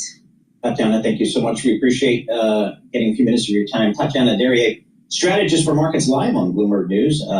We appreciate getting a few minutes of her time. The MTA, the New York City Metropolitan Transit Authority, faces a funding deadline on March 31st, where the U.S. Transportation Secretary Sean Duffy is threatening to withhold federal funding unless the MTA addresses crime on the transit system, including assaults, fare evasion, and subway-related criminal activity. I've been riding the New York City subway for 45 years. Nothing has changed, with one exception. It's now fully air-conditioned. The same crazy people that you see today, they were there in 1978. The same grime and all that. That's better. Well, no. I have to correct you. Remember the graffiti on the subways? It was like riding on it was a rolling fun house on wheels. Well, I hear all these people bash the subway system. They don't ride it every day. Sorry, for some reason, Rumble shut down and then the feed to YouTube wasn't working. So I had to set up a new live stream through Rumble. I don't know why that happened, but thank you for joining again. My name's DrPaulCottrell, if you just joined. We're doing a live stream on Rumble, on my website, and also on YouTube and simulcast on X Spaces. If you would like to ask a question on X Spaces, please do. Let me just plug some supplements here. I apologize for the interruption because of the shutdown from Rumble. That's the first time that's happened.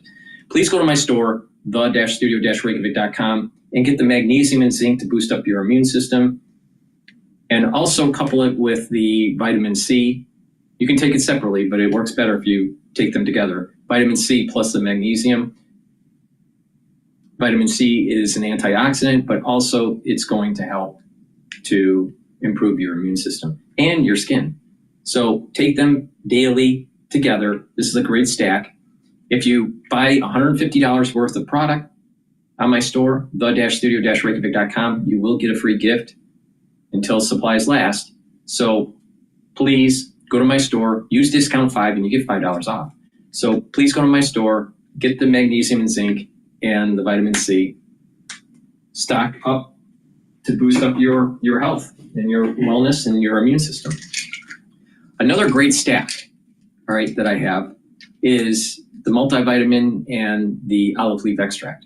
So with the multivitamin, you get a nice foundation of vitamins. Now with vitamins and minerals, they are cofactors for enzymatic activity.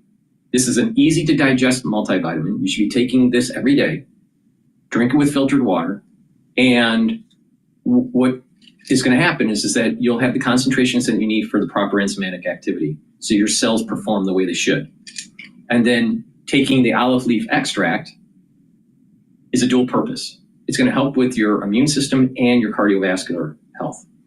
Olive leaf extract brings down inflammation. So by taking the stack, you're taking the multivitamins that you need as a base, as a good foundation. You're bringing down inflammation.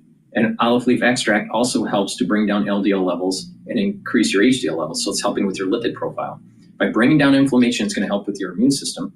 By bringing down your inflammation at the vascular level, it's going to help with your cardiovascular health. And by bringing down LDL and increasing your HDL levels, you're improving your total cholesterol. And that's by bringing down that LDL, less LDL will oxidize, and therefore you have less buildup of plaque. So taking olive leaf extract every day is a great multi-purpose supplement that you should be doing every day, but stack it with the multivitamin to get the base multivitamins that you need for proper enzymatic activity. So please go to my store, the-studio-reykjavik.com. This multivitamin is easy to digest. Again, if you purchase $150 worth of product, you get a free gift. Use discount 5 and you get $5 off. Administration talking about how they're going to try to stop the congestion pricing. Cars are still paying, trucks are still paying. NTA is saying, look, we're not turning off the cameras unless a court tells us to do so. Michelle, great stuff. Thank you very much. Appreciate that reporting. Michelle Caskey, reporter for Bloomberg News here. Again, the subway's got its drawbacks, but I'm telling you, you've got 8 million people living on this rock. You want to get from point A to point B. The most efficient, cost-efficient way to do it is the subway. I'll go to my grade saying that, betting that. S&P 500 down 41 points. The NASDAQ off 316 points. That's 1 point. All right, let's go to live now.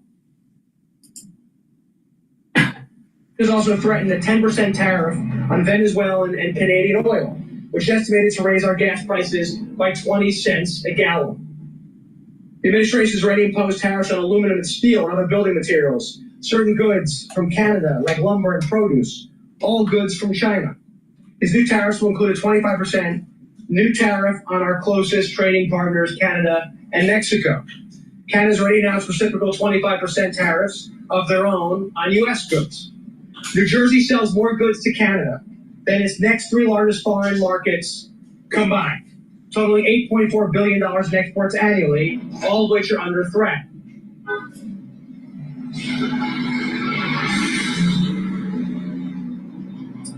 Mexico is our largest food supplier, making up nearly 2/3 of U.S. vegetable imports, about half of U.S. fruit and tree nut imports in 2021. Egg prices are already up 53% from where they were a year ago. 85% of fertilizer is imported from Canada. So tariffs will cost Jersey families, our small businesses, and our farmers here in New Jersey, all of which billions of dollars across the country, with an expected drop in exports as high as 10%, and the cost of fertilizer going up. My point is, all of these things, and I'm a huge supporter of manufacturing, and we want to keep adding more manufacturing in New Jersey, right? And I think the more we invest, the better. It's why I fought so hard for the CHIPS bill and helped get it done. But the bottom line is you need a plan and a strategy. And what I worry about is by imposing these cross-the-board tariffs on our businesses that are going to affect our businesses and our families and our pocketbooks just across the board, including on our allies and our key trading partners, you're going to see it whack Jersey families hard in their pocketbooks. These tariffs will mark the largest tax hikes on our families in a generation and will include reciprocal tariffs on all nations, as I said. Expected to cost our country, according to economists, 600,000 jobs, including jobs right here in Jersey. And given current projections, investment bank Goldman Sachs now estimates the economy will grow at an annual rate of just 0.6%, down from expected GDP growth of 2.4% at the end of last year. So it's going to cost our growth, our economy, and our families. It will affect the median price, according to experts, of homes by at least $21,000, according to experts. So where I'm confused about all this is I thought this administration, this president, wanted to create jobs and make life more affordable for our families. This will do just the opposite. It will raise prices. These tariffs will raise prices. These tariffs will cost us jobs, and it will hurt our small businesses up and down streets like this one. 64% of Americans reportedly agree that they're worried this administration is not doing anything to get prices lower. That's what I'm worried about. It's an insane attack on affordability for our country. The Federal Reserve last week released new data predicting lower growth and higher inflation this year in what Fed Chairman Powell has called, quote, tariff inflation. In fact, one survey said the economy now has a 13% higher chance of recession because of these tariffs that are looming over us right now. And over the weekend, when asked about the impact of auto prices on wallets of hardworking families, the president said, and I quote, he, quote, couldn't care less. Well, I do care. We care. It's why we're here today. Because I care what's going to happen to our families here in Jersey, to their pocketbooks, to their wallets, to our small business in towns like this. Short-term relief is only selling the future generation down the river. And the Democratic Party knows a lot about selling people down the river, don't they? None of this makes any sense to me. It only raises costs across the board. And it's just a new tax on Jersey families of at least $2,000 a year, again, if not more. As the former head of NJMEP said of sweeping tariffs during the first Trump administration, he said, quote, workers get laid off, the prices go up, and companies move. That's exactly what happened over the years since then. The craziest part is that President Trump is opposing all these tariffs without congressional approval, without oversight, under the guise of a national emergency. When it comes to tariffs, we need a targeted approach that doesn't put a bullseye on our own economy. And I don't get the strategy. It's one thing to target our adversaries like Iran and China with new tariffs, but it's another to go after our key allies and key trading partners who rely on us for goods and who we rely on for certain things and who don't manufacture certain things here right now. We know they'll have a huge impact. He hasn't said one thing about reciprocal trade. The tariffs are lopsided, and it started from the Canadians. The Canadians have more tariffs on our goods than we do on theirs. So Trump's just saying, okay, we're going to start using the same strategy you are doing.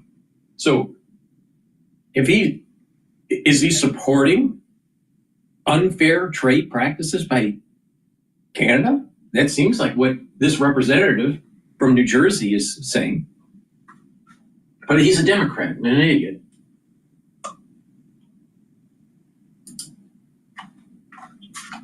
Americans' wallets. And in typical Trump fashion, there's no plan. It's all chaos.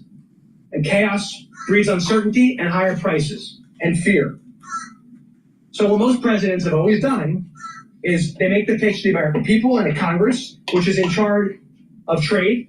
Constitution puts Congress in charge of trade, right? But in this case, it's all under the guise of a national emergency. I'd like to really understand how this is going to work. how this can affect our families, what the strategy is, how we're going to rebuild our manufacturing base and create more jobs, which I support, and over what time. But in the meantime, what are we going to do for our families who are going to face higher costs? Massive turbulence and uncertainty will wreak havoc on our economy and drive up prices, hurt people's 401ks and savings, and that's unacceptable. So I'm announcing today new action to help ensure. Remember what I said. Remember what I said. When you have representatives and the mainstream media trying to scare the middle class, it's because the transnational capitalists have a lot to lose under this tariff regime that Trump is instituting. It's not about the middle class.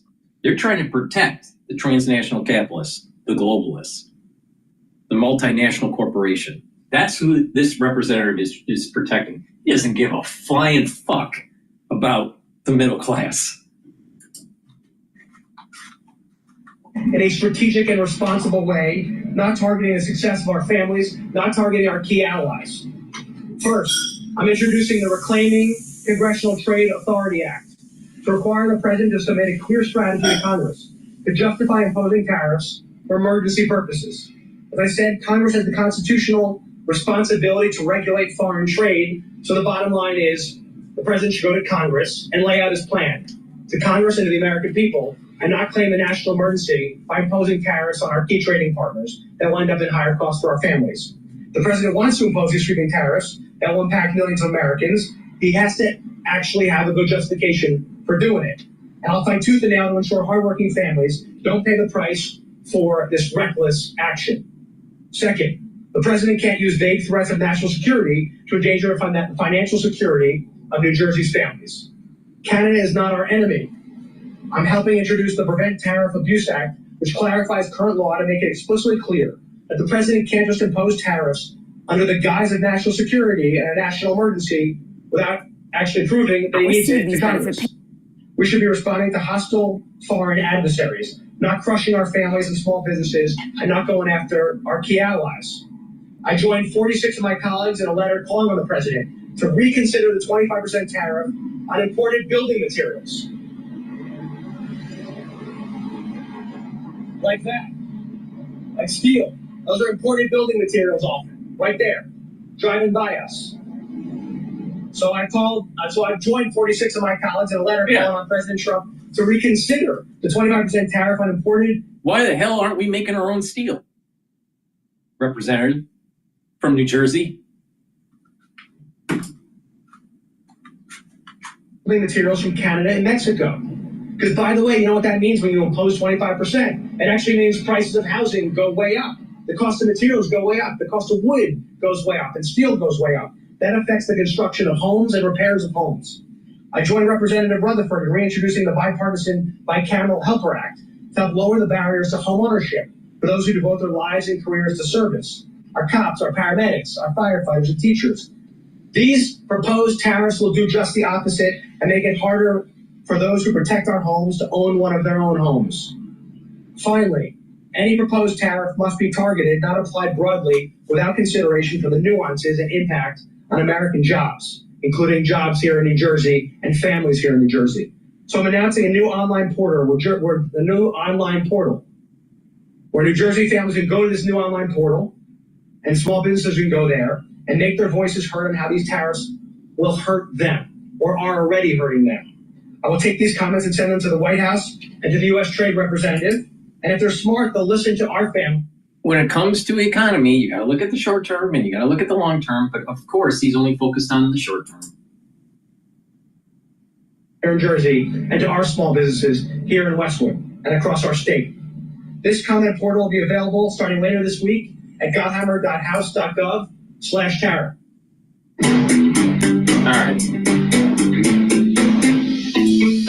All right. I want to switch over to Fox Business here, and this is O'Leary complaining about Canada. Gives you the power of AI to build the website you need with full business functionality, and it is. Working on TikTok, we have a lot of potential buyers. There's tremendous interest in TikTok. The decision's going to be my decision as you know through Congress. They've given me the power to make the decision. We have a great team of people essentially taking bids. We have a lot of people that want to buy TikTok. We're dealing with China also on it because they may have something to do with it, and we'll see how that goes. Is the deal, do you extend the deadline? Well, there'll be a deal with TikTok. President Trump speaking with reporters yesterday on Air Force One about the Saturday deadline for TikTok to divest its U.S. operations or face a ban in the U.S. The president floating the idea to reduce Chinese tariffs to push Beijing toward a deal, signaling a possible extension to that deadline as well. Joining me right now is O'Leary Ventures Chairman Kevin O'Leary. And Kevin, you have offered to buy the app yourself.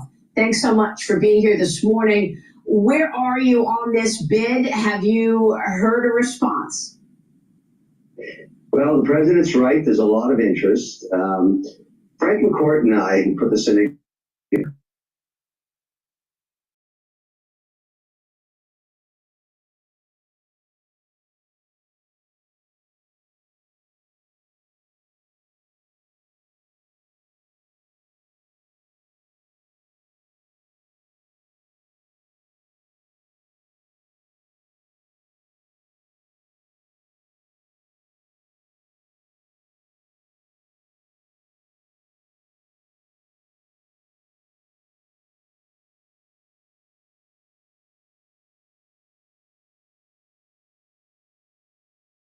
with McCourt and I is we are preparing for the eventuality, looking at the law and talking. I'm in Washington right now, Maria.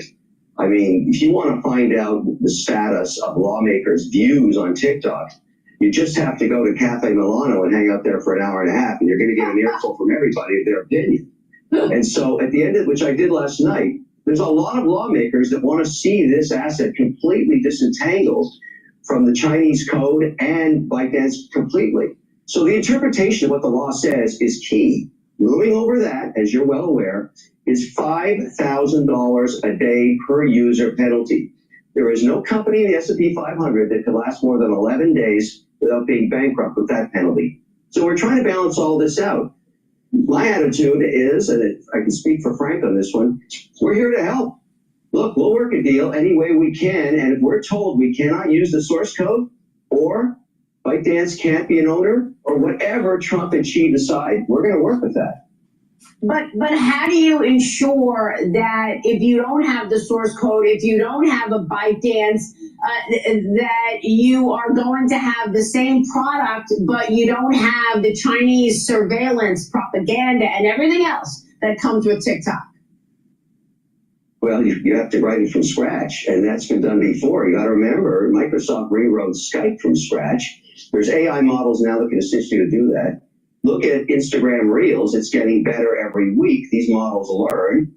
I think you can actually start from scratch if you had to and keep all of the 7 million businesses that are using TikTok afloat, which is really my motivation, Maria. I'm an advocate for small business. We use this product every single day. It's 60% of our digital spend. Nobody wants it turned off. Whatever it takes, we'll figure it out. That's my whole point. We got to work with Oracle. They got the servers right now. There's enough elements in place, enough people interested, a syndicate large enough to work this out. We just have to find out what she wants to do.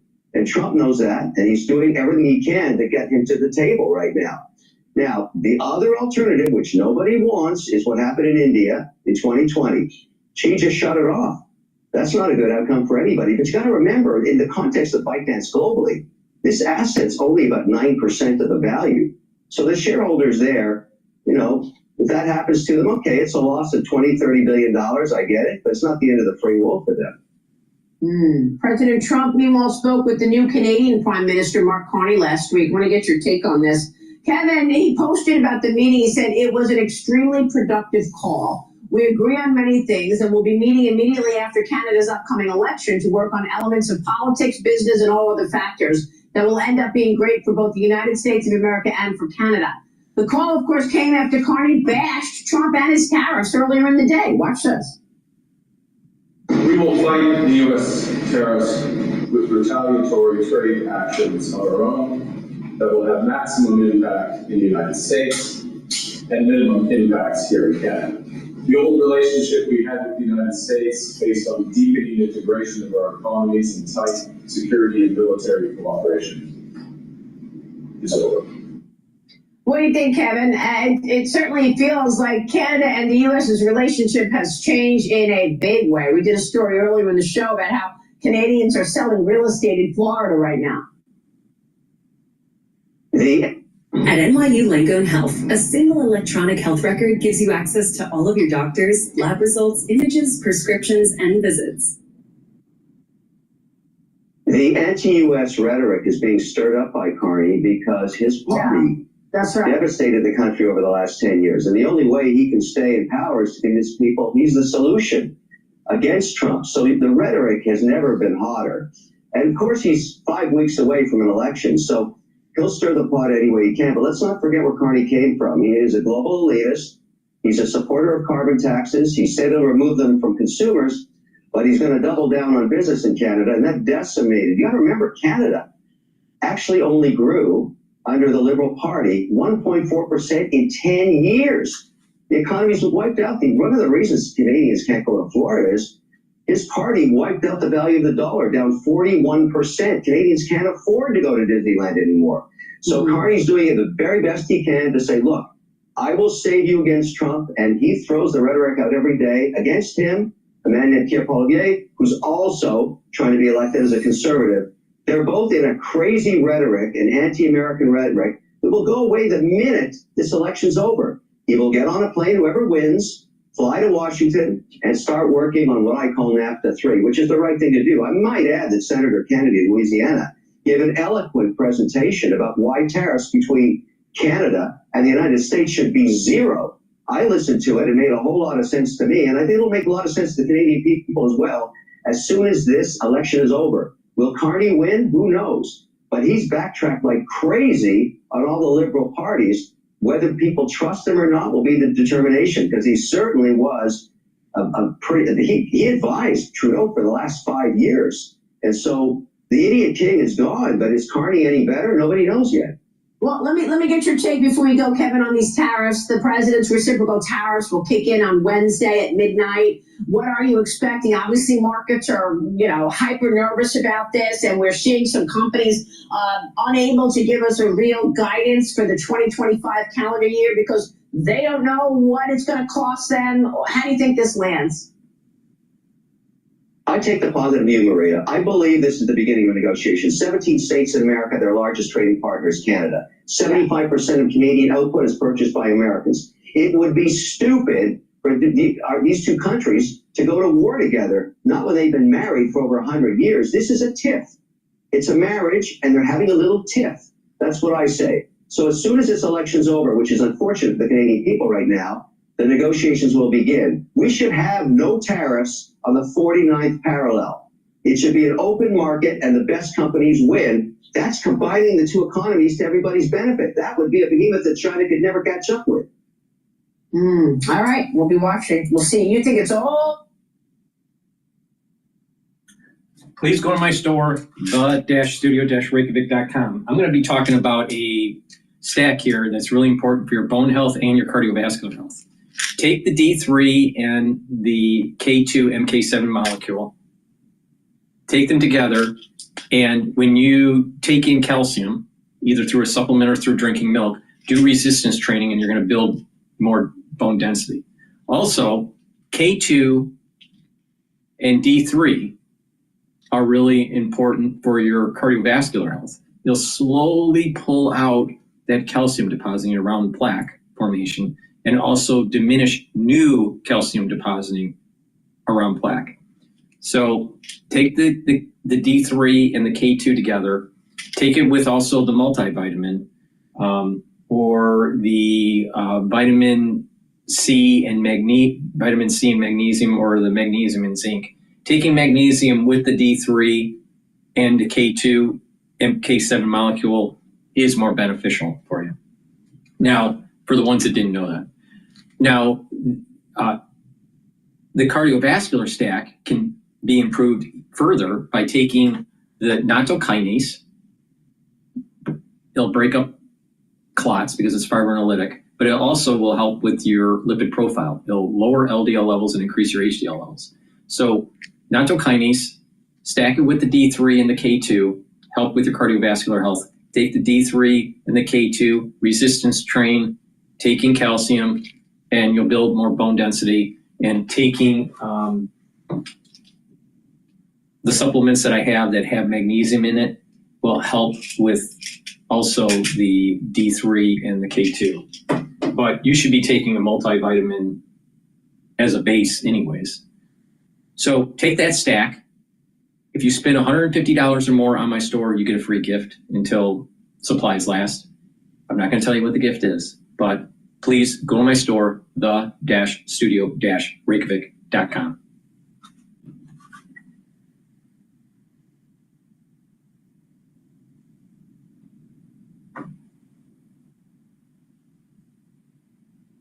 All right.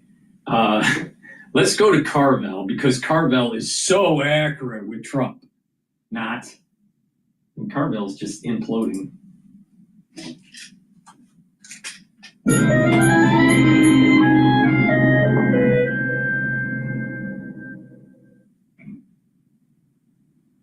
Do this 7 minutes a day until May 1st. We start on Monday, March 31st. In a week, you'll feel better. In 2 weeks. So will the recent Signalgate scandal trigger a massive downfall for the Trump administration? Legendary Democratic strategist James Carville made this bold prediction just a month ago. I believe that this administration, in less than 30 days, in the midst of a massive collapse, and particularly a collapse in public opinion. He recently advised Democrats in a New York Times op-ed to embark on the most daring political maneuver in the history of our country, roll over and play dead, allow the Republicans to crumble beneath their own weight, and make the American people miss us. Joining me now is the Raging Cajun. He's a veteran political consultant, co-host of the Politics War Room podcast, and the man behind Bill Clinton's 1992 campaign victory. So a month ago, here's the full quote of what you wrote, James, in the Times. At this rate, the honeymoon, the Trump honeymoon, will be over, best case, by Memorial Day, but more likely in the next 30 days. And in November of 2025, we start turning the tide with what will be remembered as one of the most important elections in recent years, the Virginia governor's race. You know that we extended this invitation to you a month ago when you first wrote those words, because we thought, what will Carville say when that deadline comes? What are you thinking? Well, what tense are we in? Is it collapsing or has it collapsed? That's the only argument to have. And I was wrong. I said Memorial Day is before April Fool's Day, which the Trump administration should make a national holiday because it so accurately represents who they are.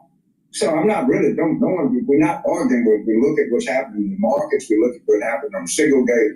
We look at what's happening all around us, treating measles with apricot pits or something like that. I think the thing is collapsed, but I'll go to you. Let's take the middle ground here and say it's collapsing, and I'll meet you halfway. But that's about so all. Harry Enton, I really respect his opinion. He crunches numbers for us here at CNN, and he spoke to Trump and right track, wrong track numbers. Let's roll the clip and then have James respond. Go ahead. Sure. All we talk about is how unpopular Donald Trump is. But in reality, he's basically more popular than he was at any point in term number one, and more popular than he was when he won election back in November of 2024. I mean, James, to have these numbers and be any other new president, newly inaugurated president, you'd be regarded as a disaster. But for him, doesn't Harry have a point? His base is holding, and as compared to his other numbers, he's doing quite well. Well, he's a mathematical genius. He knows algorithms. He knows regression analysis. He can look at things. Myself, I'm a humble political consultant. What I look at is the election return. Yeah, voters voting. If you notice, Trump couldn't put Stefani as UN ambassador because they were scared they were going to lose a district that Trump carried by 20. I'm going to read the election returns in Wisconsin on Tuesday night.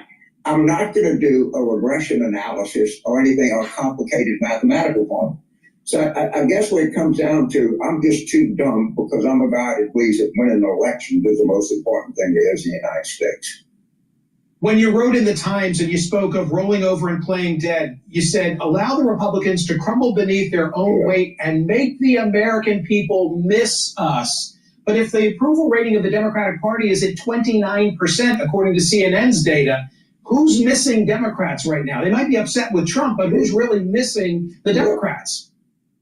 Well, first of all, this is a glorious opportunity for the Democratic Party to redefine itself. To take this as what it is, and apparently some people in the news media are not, is the greatest crisis we've had in the United States in the last 80 years. You understand what we're looking at? We're looking at the kind of end of the rule of law. We're looking at nincompoops and blockheads and buffoons running the country.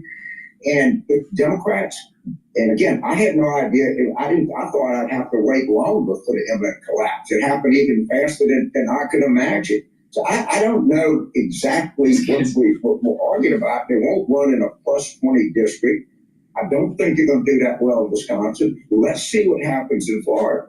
But you got people that represent states and congressional districts that have a 15, 20 or more partisan link to Democrats, and they're kind of motor mouth caucus. You know, we'll get elected governor of Georgia, then I'll be impressed. I'll do as my friend Andy Bashir did, get elected governor of Kentucky, then come back and see me. But okay, still think the party can redefine itself. Still staying focused now on your side of the aisle. Here's what Governor Newsom said last night to Bill Maher. Roll it. We just have to continue to talk to ourselves, or we're in the same damn echo chamber. These guys are crushing us. The Democratic brand is toxic right now. We had a high water mark 2 weeks ago, and that was a CNN poll at 29% favorability. It's dropped to the NBC poll down to 27%. It's one thing to make noise, but you also have to make sense. He says the Democratic brand is toxic right now. What are Democrats doing to fill the vacuum or the void that Trump is leaving open? Well, let's see how toxic it is in Wisconsin, all right? I mean, the toxicity is relatively opposed. This everything is, I'm not going to get bent out of shape about the party rating in March of an odd number year. Let's see what happens in Virginia. Let's see what happens when we have these really, really talented people run for president. This whole thing is, and the Democrats, they have about 27, what they going to do?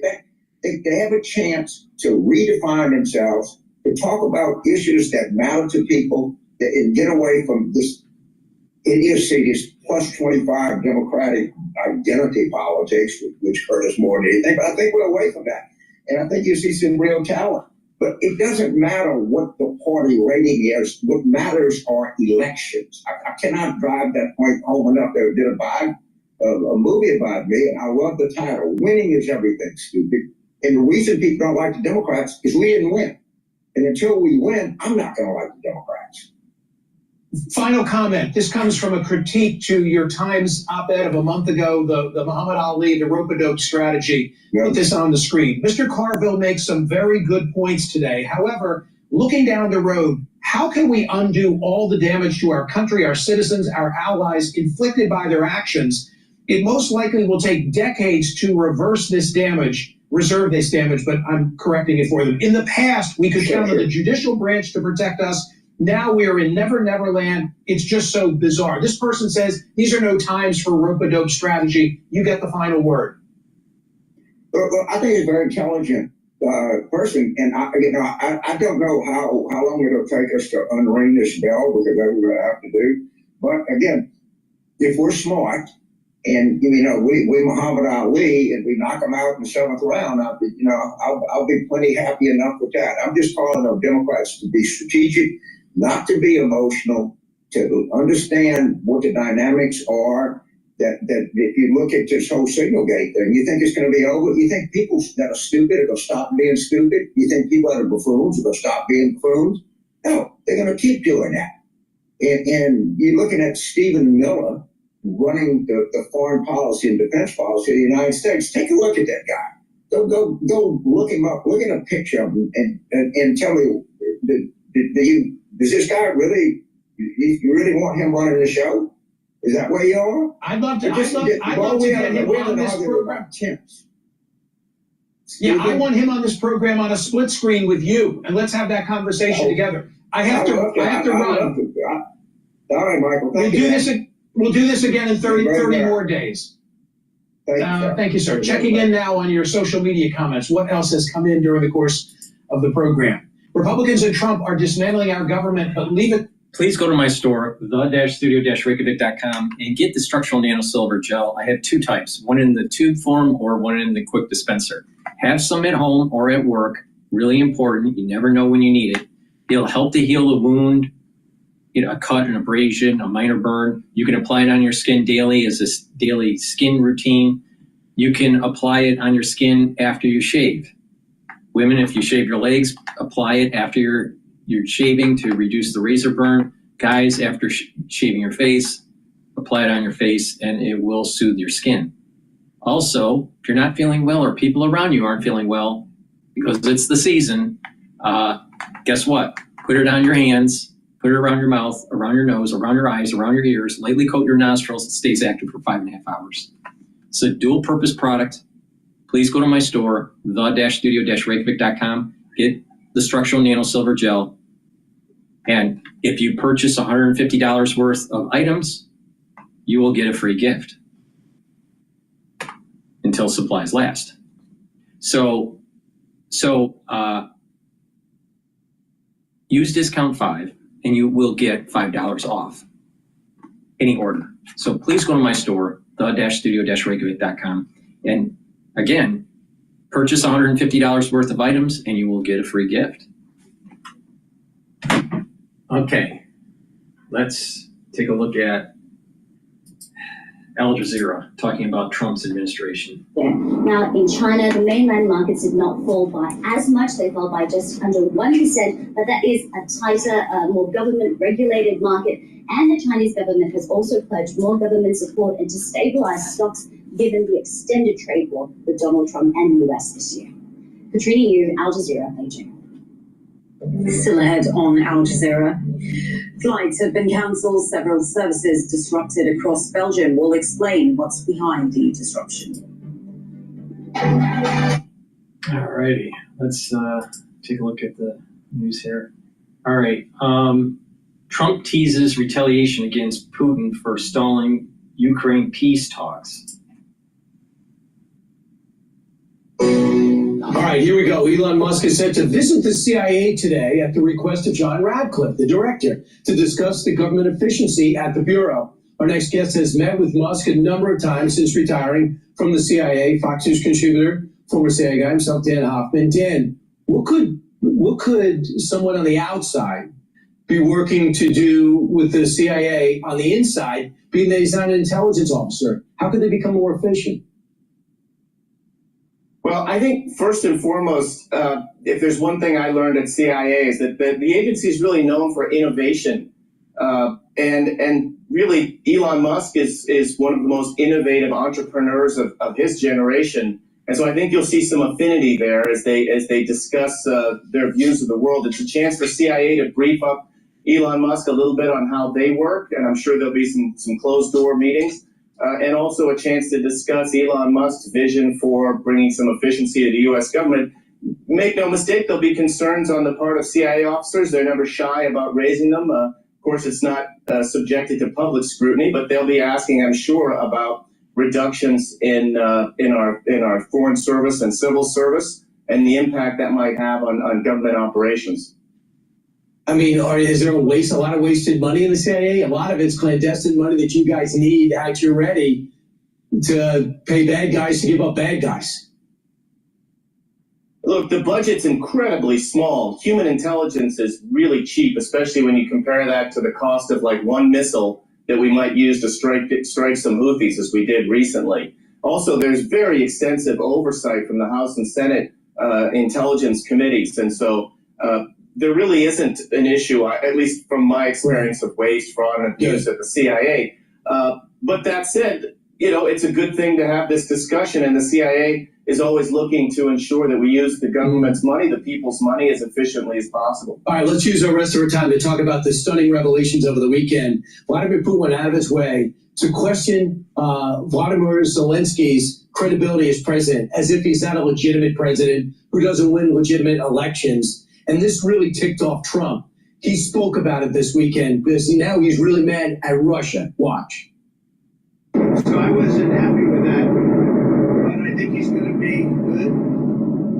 And I certainly wouldn't want to put secondary tariffs on Russia, but if they were put on, it would not be very good for them. Zelensky, by the way, I see he's trying to back out of the rare earth deal. And if he does that, he's got some problems, big problems. And now he's saying, well, you know, I want to renegotiate the deal. He wants to be a member of NATO. Well, he was never going to be a member of NATO. He understands that. So, first off, on the Vladimir Putin thing, he's getting ticked off because he's trying to extract the most concessions possible just to have a ceasefire in a war that he started, and that's ticking off Trump.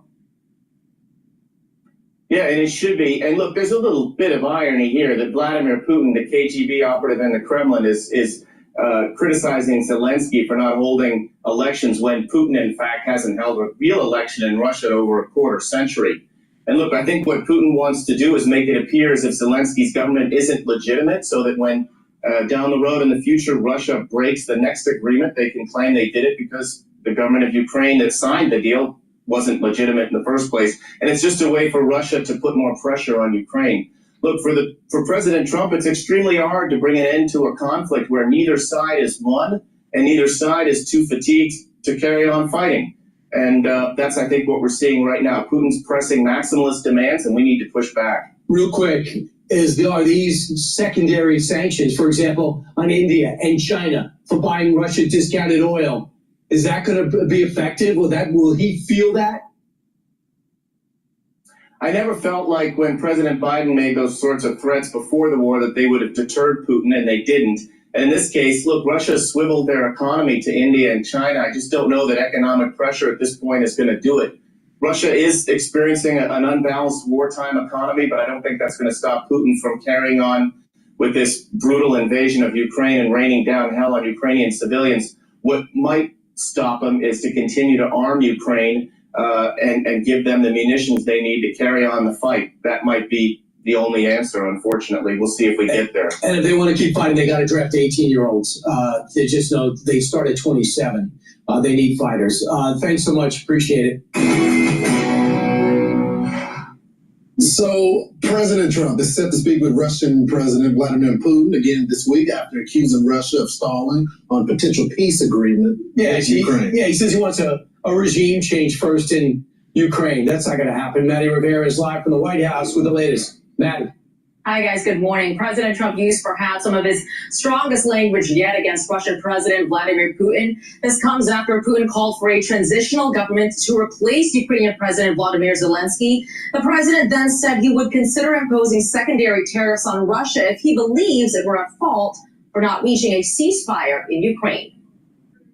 Disappointed in a certain way some of the things that were said over the last day or two having to do with Zelensky, because when he considers Zelensky not credible, he's supposed to be making a deal with him, whether you like him or you don't like him. So I wasn't happy with that. But I think he's going to be good.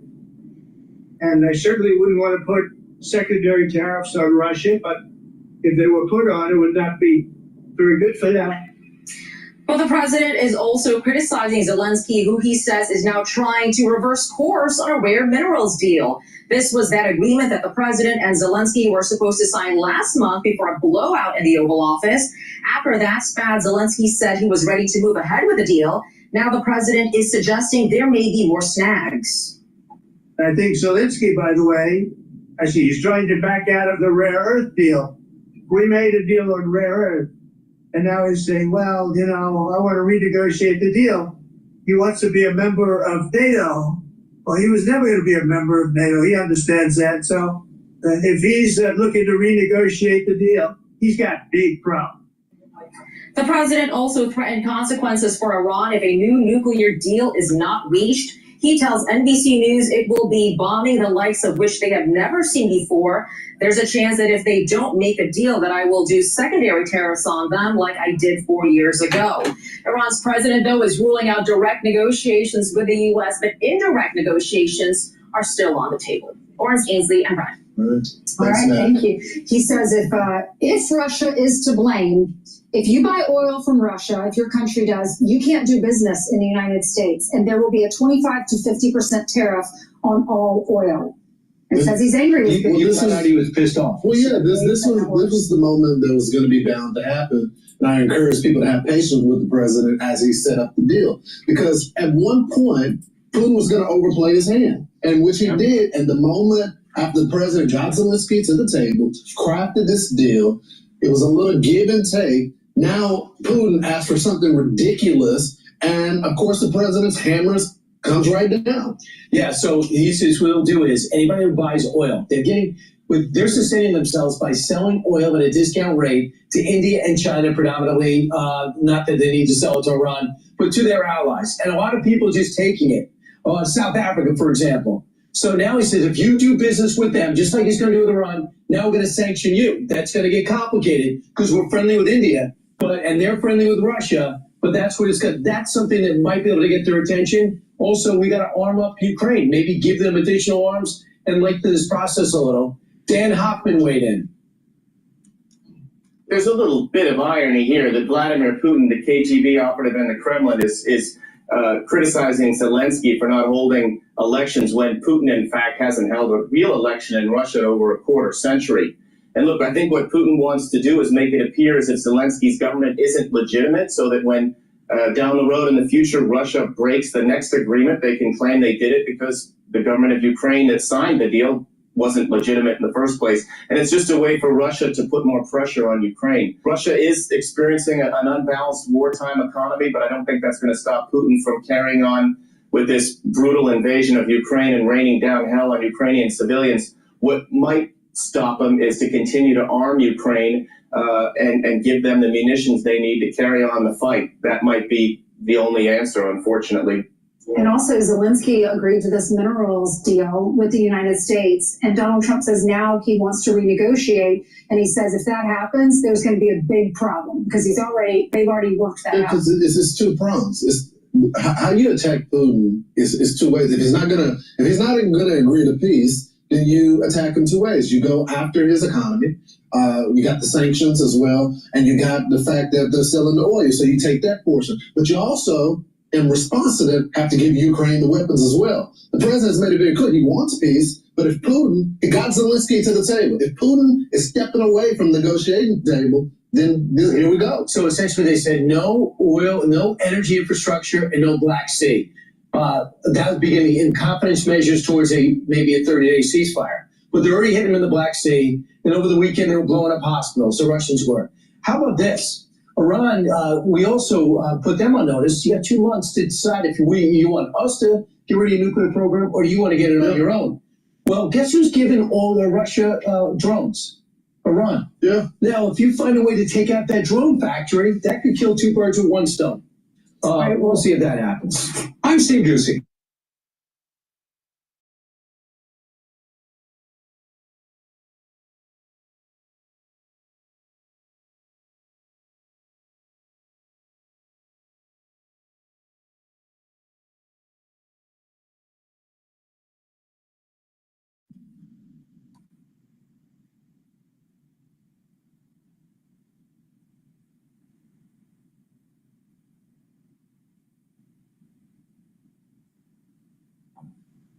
All right. I'm having problems with the Rumble feed. I apologize. For some reason, this is the 3rd time it's died out. I'm not really sure why. Please go to my store, the-studio-reykjavik.com, and get the collagen. This collagen is dual purpose. It's going to help with your skin, your nails, and your hair, but it can also help with your bones, your musculature, your joints. Do resistance training to build that joint strength and also improve your bone density. And with collagen, take vitamin C and drink 64 ounces of filtered water, and it will cross-link and improve your dermal layer for your skin. So it's a dual-purpose product. You get a big scooper, take it every day, mix it with soft foods or just filtered water. Some people mix it with milk. Some people create a smoothie. It's up to you. I just put it in soft foods. It has a pretty extensive amino acid profile here. So you can see on the screen just go to my store, the-studio-reykjavik.com. You can read the label more carefully. But the reality of the situation is it's dual purpose. So please go to my store, the-studio-reykjavik.com, and get the collagen.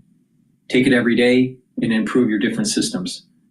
If you spend $150 a product on my store, then you will get a free item until supplies last. But you can apply also discount 5 on any order and you get $5 off. It's discount, all caps, number 5, and you get $5 off. And again, if you buy a anti-aging box or a longevity box, they are built, the price structure is built with a discount compared to purchasing the products individually. So please go to my store, the-studio-reykjavik.com, get the great supplements that I offer, help support my work, and help support your health and wellness. Now, I want to, all right, Bloomberg right now is still in commercial break. So before we go there, the S&P 500 is now trading at 5,554. It was trading at as low as 5,488 this morning. So it is recovering. Let me talk about another stack here that's really important that helps with your musculature and your brain. So let's talk about the musculature first. Myotrol helps with gene expression to build muscle and to maintain muscle and help with your mitochondrial health. It has flavonoids, polyphenols, and lignans in this supplement to help with the gene expression. Do some resistance training and help to build up the muscle. Now, a lot of people don't realize that once you get to about age 40, you start to atrophy with muscle. It's harder to maintain muscle, and and as you age, you're just losing muscle mass. So you need to do resistance training, and you need to take Myotrol. Myotrol also stacks really well with Gladiator barley that I have on my store. Gladiator barley is a high-density protein that does a lot of things for you, but it also helps to build muscle, and it is synergistic with Myotrol. Also, it's really important to take Myotrol if you're an athlete, either younger or older. All right? Why? Because Myotrol will help you get those strength gains in your sport, especially if you take the Gladiator barley with the Myotrol. Now let's talk about the brain health aspects to the stack here. Clarity Factor helps to get rid of brain fog, and your neurons are going to be firing more. When your neurons fire more, you're going to think faster, you're going to have better memory, so Clarity Factor supports memory, and you're going to have that positive neuroplasticity. But it's dual purpose, right? You're being able to concentrate at work, and you're building the better neural connection. So if you're in school, at work, or even if you're retired, taking Clarity Factor every day is going to help get rid of that brain fog. And over time, what's going to happen is you're going to have the positive neuroplasticity. Your neurons are going to fire more. You're going to be producing neurotransmitters, and you're going to just have a healthier neural network. You're going to think faster. You're going to be able to remember things better. And when you have better cognition and you are taking the proper supplementation like Clarity Factor and learning new things and doing exercising, getting better blood flow by doing weight training and doing cardio, doing some stretching and balancing that activates neurons. All those modalities are really important for neural health. So please go to my store, the-studio-reykjavik.com, and take the Clarity Factor. And stacking it with Myotrol, this stack is helping with your musculature to reduce the atrophying, and so you can build muscle, especially when you're doing resistance training, and helping with your neural health. So if you do those 4 modalities of exercise, balance exercises, stretching, cardio, and resistance training, you're activating different muscles on top of getting better blood flow and building up musculature. And you're activating that cerebellum with balancing, and when you're stretching, you're activating different types of neurons that are at the ends of your muscles. So it's really important to activate all these different types of neurons. So take the clarity factor, take the Myotrol. This is a great stack to get healthy. Please go to my store, the-studio-reykjavik.com. You get $5 off if you use discount 5. And if you buy $150 worth of product, you'll get a free gift until supplies last. Okay, let's go to balance of power here. On this hour at Morgan Stanley, S&P between 5,800, 5,900 at the end of the year, pulling it back. It's all about trade policy risks to growth, and that's why we're here today in Washington. Donald Trump remains the stock market. Maybe he does kind of like that. He can't like what he's seeing in the market, however. Then again, if you ask Peter Navarro, there's so much money that's about to come into this country. You can think about tariffs as tax cuts. Here's how he put it on Fox. Let's work through the economics of this. First of all, we're going to raise about $100 billion with the auto tariffs alone. The other tariffs are going to raise about $600 billion a year, about $6 trillion over a 10-year period. And we're going to have tax cuts. It's the biggest tax cut in American history. You didn't know that, did you? $6 trillion over 10 years. We'll be rich again, as Donald Trump says. And this is where we start our conversation with Jordan Fabian, Bloomberg's White House editor, with us at the table on a Monday. Jordan, welcome back. It's great to see you. There are several knowable unknowns as we go into Liberation Day, beginning with the fact that we don't know exactly which tariffs are going to be put on. We don't know how long they're going to be there. I guess we can add another. We don't know exactly what the impact is going to be. When you have Peter Navarro on Sunday morning TV talking about raising $6 trillion, that's the first time we've heard that from this White House. So what's coming? That's the $3 billion question, right? There's a broad universe of options here, and the president has vacillated between all kinds of them. And so I think even to him, none of this is really finally decided yet. So for a long time, he was talking about these reciprocal tariffs, which would be a custom rate for each trading partner. That is now given way to what he told reporters Sunday on Air Force One, that he wants all countries to be tariffed, perhaps at a consistent rate, perhaps at a tiered rate, depending on how bad of an actor he sees different trading partners. And that's getting back to an idea he pitched during the campaign about universal tariffs, something that's much more sweeping in scope, perhaps. And they're all different kinds of questions. Like, he's put on auto tariffs already. Do those get stacked onto with these new tariffs? Or those incorporated? These are all questions a lot of people are trying to find the answer to this week. Not clear yet. There are answers to be had. Well, so that was my follow-up. You've covered Donald Trump a long time, 2 campaigns, his first administration, our vaulted White House editor. Does he know what he wants to do? It still appears that he's deciding. I mean, we don't know this for sure, but he's gone back and forth in his both private deliberations, as we hear, but also in his public remarks about what he wants, this quote-unquote Liberation Day to be. And so that's given investors a lot of uncertainty. It's given companies a lot of uncertainty. It's given foreign governments a lot of uncertainty. But I think what people should expect is a big swing at tariffs, the biggest swing that we've seen of his presidency. He seems, by all indications, to want to do this. He wants to go through with this. Whether there'll be exceptions later, that's a different question, but he wants to. But you get the big punch in the face underway on Wednesday. Indeed, you can start pulling things back. What do we know about this? I understand it could be a Rose Garden event. Is he going to be out there with lists of countries? How do you work through something so complex in a public media event? Yeah, he's a president who always has a keen eye on what makes good television. And I'm not sure reading a list of 200 countries or something like that. Big maps behind him, I guess. Exactly. Is there talk about optics yet, or are you not hearing about it? There's always talk of optics in this White House, and so I imagine they're going to be looking for something that delivers some kind of oomph. The White House, the Rose Garden, certainly would deliver that backdrop of gravitas. Yes. But I think that the shape of that event is still being determined, and that will obviously be decided by what he's actually announcing. Like, is he, again, reciprocal versus universal? Is he going to hit more sectors? He's talked about wanting to do tariffs on pharmaceuticals, lumber, semiconductors, you name it. Are those going to happen on April 2nd or not? We don't know. Going to run for a third term? Sure wants to. This was the talk over the weekend. Pretty remarkable stuff. He said a lot of things to Kristen Welker.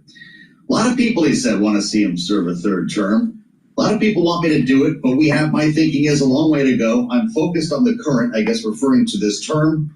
He said he's not joking, however, about the possibility, suggesting there are methods to get around the two-term limit. Do you know about those methods, Jordan? Well, let's level set that the U.S. Constitution prohibits a third term. So would seem to be a pretty tough obstacle to get around. One option, quote unquote, that he discussed was somehow having J.D. Vance run for president, winning, and then handing the reins off to him.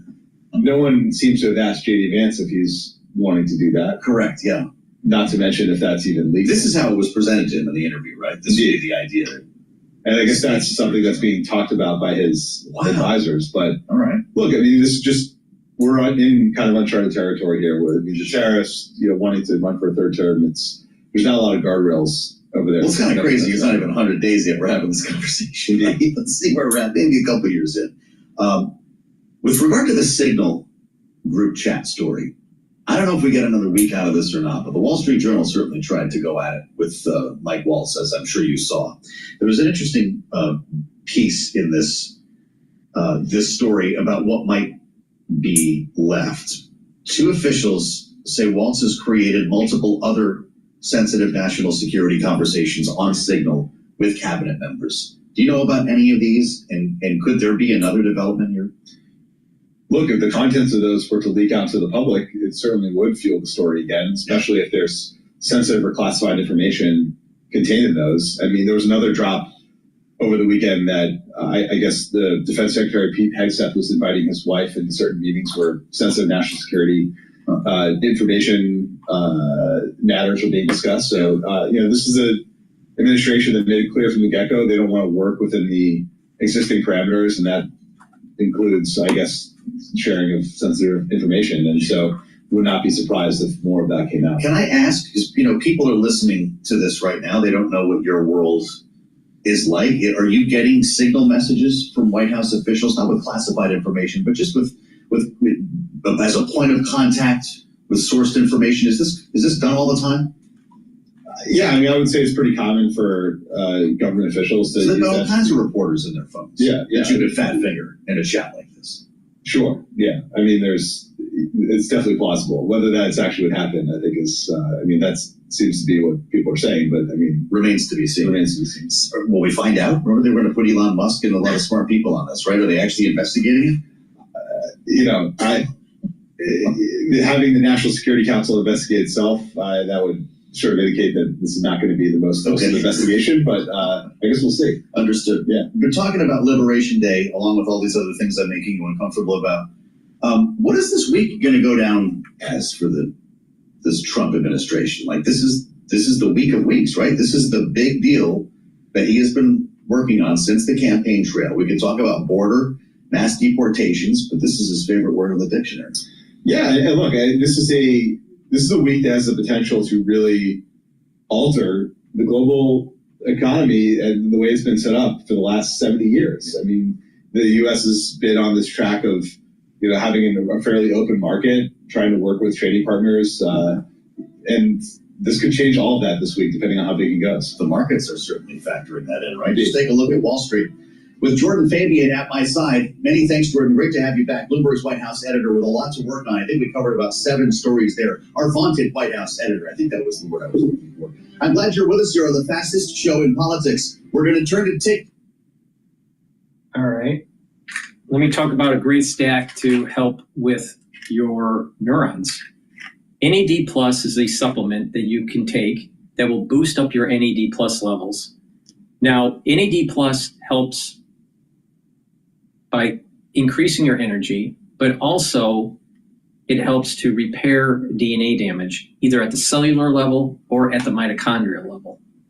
And NAD Plus helps to protect neurons. So taking my NAD Plus supplement every day, and a great stack with this, you can take it separately, but it's synergistic. Ubiquinol. Ubiquinol is the most bioavailable form of CoQ10 that you can purchase. Ubiquinol will help to boost up your energy levels because it's helping with the health of your mitochondria. It's an antioxidant, so it's going to soak up free radicals and help with neural health. So when you get older, you need to protect your neurons. So take the NAD plus supplement to boost up that NAD plus levels and take ubiquinol together to protect your neurons. But not just proper supplementation, you need proper sleep to detoxify your central nervous system. But also you need to do different modalities of exercise. Resistance training a little bit, cardio, get the good blood flow going, stretching, balancing exercises. Those are all important to maintain good, healthy neurons. And proper diet and exercise is going to improve your overall health. But proper sleep is really important. You want 3 cycles of REM sleep a night. And by having that, you're going to be able to consolidate memory better. You're going to be able to detoxify your central nervous system. And you're going to be well rested. And so when you're well rested, you're bringing down cortisol levels. And so that means that you're bringing down that inflammatory response. You're calming down your central nervous system. You're going into parasympathetic, and that's good for your heart. That's good for your immune system. That's good for your overall bodily systems. So it's a holistic approach. It's about proper diet, exercise, proper supplementation, and all these other modalities that I just mentioned. So please go to my store, the-studio-reykjavik.com, take the NAD plus supplement to boost up your NAD plus levels, and ubiquinol is the most bioavailable form of CoQ10 that you can get. Really important to protect those neurons. When you're age 40 or older, you really need to protect your neurons. Please go to my store, the-studio-reykjavik.com.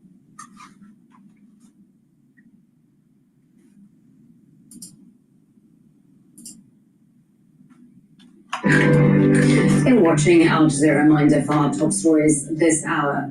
France's far-right leader, Marine Le Pen, has been banned from holding political office for 5 years after being convicted of embezzlement.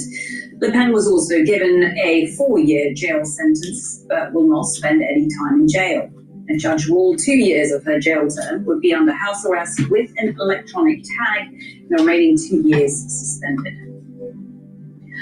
Israel's army has attacked Rafah in southern Gaza just hours after issuing a forced evacuation order for all Palestinians to leave the area. Israeli strikes have killed at least 34 Palestinians since dawn on Monday, including children. A week of national mourning has been declared in Myanmar after Friday's magnitude 7.7 earthquake. More than 2,000 people have been confirmed dead. Hundreds are still missing. Israeli forces have carried out. Let's go back to Bloomberg here. 4.23% with a 2-year 4.89%. Gold is surging $28 to $31.13, up 0.9%. Spot gold now at a record, and West Texas Intermediate crude up 3.1%, $71.47 a barrel. The online mortgage provider Rocket Companies is acquiring Mr. Cooper Group in an all-stock deal valued at $9.4 billion that will create a mortgage giant that handles just about 1 in every 6 mortgages in the United States. And Newsmax shares first day of trading there, it is skyrocketing as much as 667% in its debut session after a $75 million IPO brought the conservative media outlet onto the New York Stock Exchange. Recapping, we got the S&P 500 index down 27, now dropped there of 0.5%. Balance of power continues right now. Back we go to Washington once again. Your host, here he is, Joe Matthew. All right, Charlie Pellet, I have to say I'm getting confused here, and I know that's not new. But about TikTok, are you kidding? This is the week, by the way. We talk about Liberation Day, Liberation Week, all the other stuff happening. TikTok, the deadline is at the end of this week. On Friday, somebody's supposed to buy it, right? Donald Trump even said so last night on Air Force One. He's been talking about TikTok a lot recently, though, and we know that there are a couple of groups out there trying to buy it. We also know, as we've been hearing and reporting directly to you on Bloomberg, that China, Beijing, would have to sign off on a sale of ByteDance or buy ByteDance or whatever the heck this is. So it remains kind of unlikely based on the experts we're talking with. But then Donald Trump dropped this curve here. He's good at that, right? We were weaving through a news conference in the Oval Office last Wednesday. Somebody brought this up. He was talking about tariffs, and he connected the two into one story made for Bloomberg. Trump says he's open to a China tariff cut to secure TikTok deal is the headline. Let's go back to that moment in the Oval. Listen. If it's not finished, it's not a big deal. We'll just extend it. I have the right to have the deal and to extend it if I want. So we'll see whether or not we have a deal. We have a lot of interest in TikTok. China's going to have to play a role in that, possibly, in the form of an approval, maybe. And I think they'll do that. Maybe I'll give them a little reduction in tariffs or something to get it done. You know, because every point in tariff is worth more money than TikTok. Wait, what? So the tariffs might unlock the TikTok deal. Is this all part of Liberation Week? Because we thought maybe there'd be an extension. That's what Donald Trump had suggested. And last evening, on Air Force One, coming back to town, we have a lot of potential buyers, he told reporters in the back of the plane. There's tremendous interest in TikTok. I'd like to see it remain alive. Then he went on to pledge that a deal could come before the Saturday deadline. What in the world? There's one voice here at Bloomberg we turn to when it comes to TikTok, because he's right every time. That's Matt Shettenheld, Bloomberg Intelligence Media and Telecom Litigation and Policy Analyst. Great to see you. Thanks for coming back in, Joe. Thanks for having me. Is your brain swimming in all of this, or do you have a sense of what the real news is? Absolutely. I mean, it's hard to know based on Trump's comments. Some pretty, firm comments there, but also some possibilities and probablys littered in there. So, but when you consider the complexity of finishing a sale of this app and the fact that China needs to be involved, it would really blow my mind if this all happens by this week. I think the most likely scenario is Trump sort of indicates there's movement towards a deal, and that justifies, he uses that to justify extending the deadline down the road again. But, the law is the law. Right now, this violates the law. All we have is an executive order, saying, let's not enforce the law. Let's pretend that doesn't exist. We're potentially talking about pushing that down further, making that, push off the law more. So is it as simple as just another EO this week, or does he have to ask Congress to change the law? Well, everything's changing. If you would have asked me that before this most recent EO, I would have said, look, the law is the law. The president can't change the law by executive order. And companies that host TikTok are undertaking enormous liability on President Trump's promise. Wow. But they did it. It's back in the App Store right now. And so that didn't stop them. And so I think there's reason to think that unless someone stands up on the Hill or maybe one of TikTok's competitors and files a lawsuit, but we've seen none of that. But until you see that, I think you see this get kicked, down the road again through an executive order. Okay, well, this is a good read on things. And I'll tell you what, I'll remind everybody, when we had that last deadline, Matt was the only person, not just at Bloomberg, I think in the world of covering this, who said the app will go dark this weekend. Everyone said, no, that's crazy. And it did, not for long, but you're right. It went down for a day because they were freaked out too, right? ByteDance doesn't want to break this law. The liability here for the companies hosting TikTok is significant. It's those hosting who are hosting. Yes, exactly. So it's the Oracles, it's the app stores, Apple and Google. It's $5,000 per TikTok user. There are 170 million. So you do that math and you get to $850 billion in liability. And so there was reason for them to be concerned. President Trump and his attorney general, said, look, don't worry about it. We'll write you a letter that says you're not violating the law. Yeah. I'm not sure how, those letters aren't publicly available. I don't know how you can justify that, but they said that. And so, but I was wrong, though. I thought the companies would continue to be nervous about that until Congress changed the law. Yeah. I thought, Apple wouldn't put it back in the App Store, but they said, no, that's enough. We'll put it back in. And given that, I don't see any reason for them to reverse themselves unless someone files a lawsuit challenging this executive order. We've talked about a couple of the groups who are interested in buying this, the Mnuchin Group There's the Dennis O'Leary group. How many are there? And is this idea of a sovereign wealth fund, the actual government bidding it, are any of these viable? To me, it's very difficult to say. I don't have a lot of visibility into any of that. To me, the idea of a U.S. ownership interest in the social media app is more a complication than a solution, because you run into difficult First Amendment concerns if the government has an ownership in the social media app. All of a sudden, you're every time the company censors content or moderates content on the app, and all of a sudden that's U.S. government action somehow. Do we really want a First Amendment case every time? We control speech on TikTok? I don't think so. So, not a lot of visibility on this. And the big thing, I think, is that, look, China it has a big say on this, and ByteDance isn't going to sell this app. Really, the U.S. has given up its leverage on this issue because it let that January 19th pass. And so that's why I think you need to see conversations about tariffs and these other topics, because the leverage tied to this ban isn't there anymore. TikTok's winning that fight. We never heard back in our last one from Beijing on the idea of cutting tariffs to sweeten the pot here. Right. I don't think we've heard anything definitive there. And so I don't have any visibility into how that's going to play out. But certainly as a legal matter, I think TikTok's winning the war here. Well, thank you for the update, Matt. This is great. Matt Schettenhelm, Bloomberg Intelligence, yet another voice of authority at BI, Media Telecom Litigation Policy Analyst. He's the authority on TikTok. And great to have Matt back. Kevin O'Leary, right? I said Dennis O'Leary. That's a whole different story.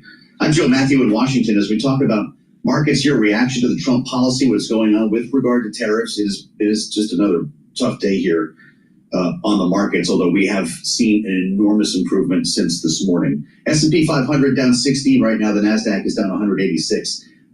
Much improved from the opening hours of trading.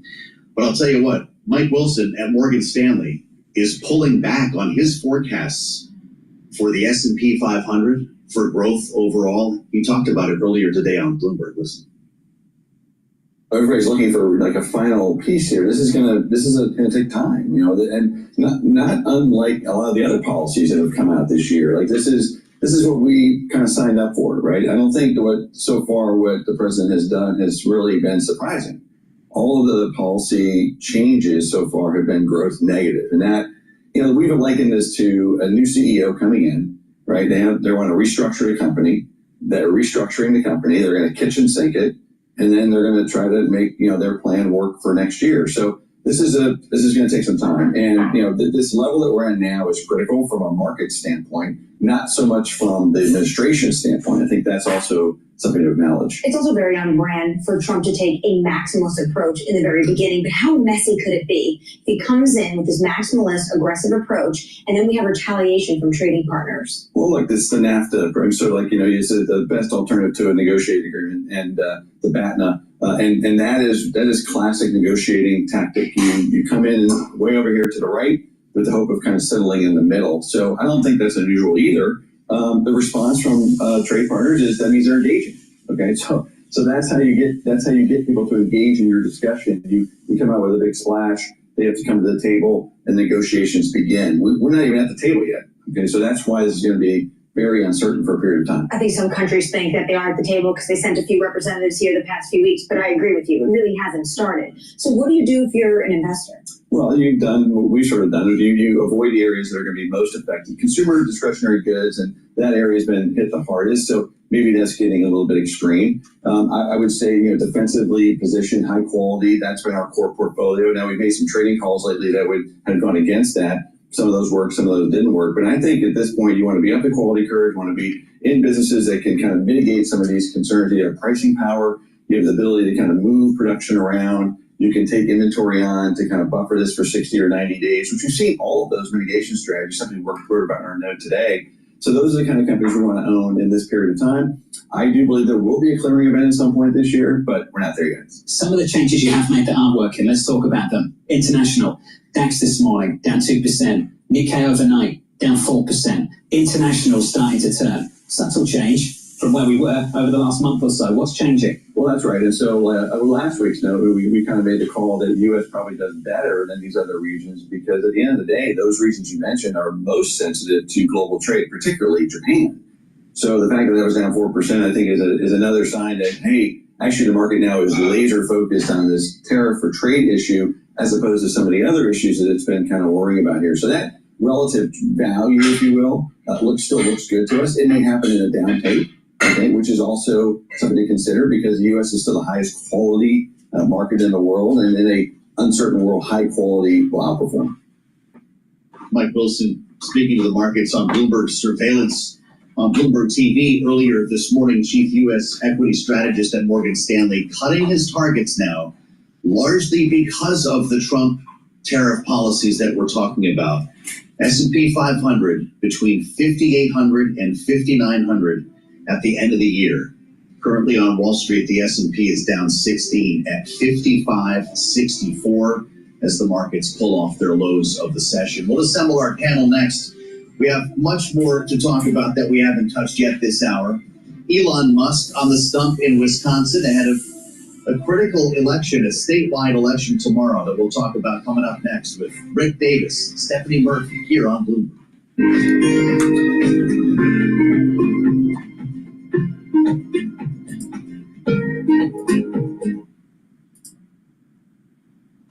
Race for critical minerals heating up right now. Well, Adrian, as we've already pointed out, there's a number of push factors coming from the industries where there's a huge amount of rising demand for them, particularly renewable tech, digital, but also the defense industries.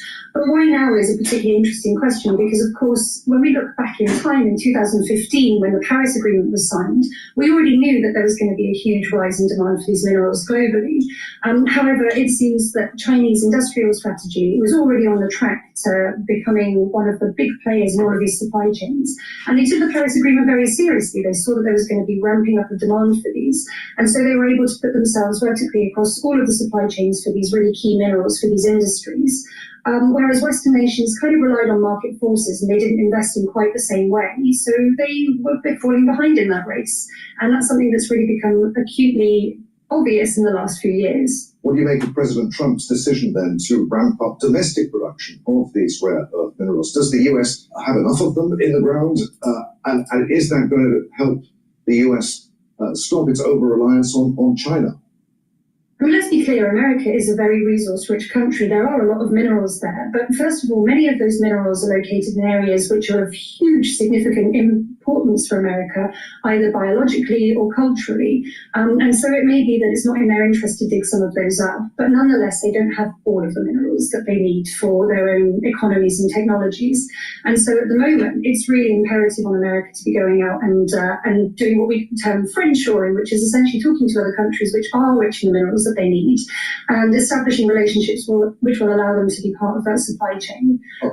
It's a little bit converse to what we're seeing with the discussion in America and other countries at the moment, which is slightly more aggressive than we might think of when you need to be friends with countries which are rich in these minerals. Is that exploitation, though?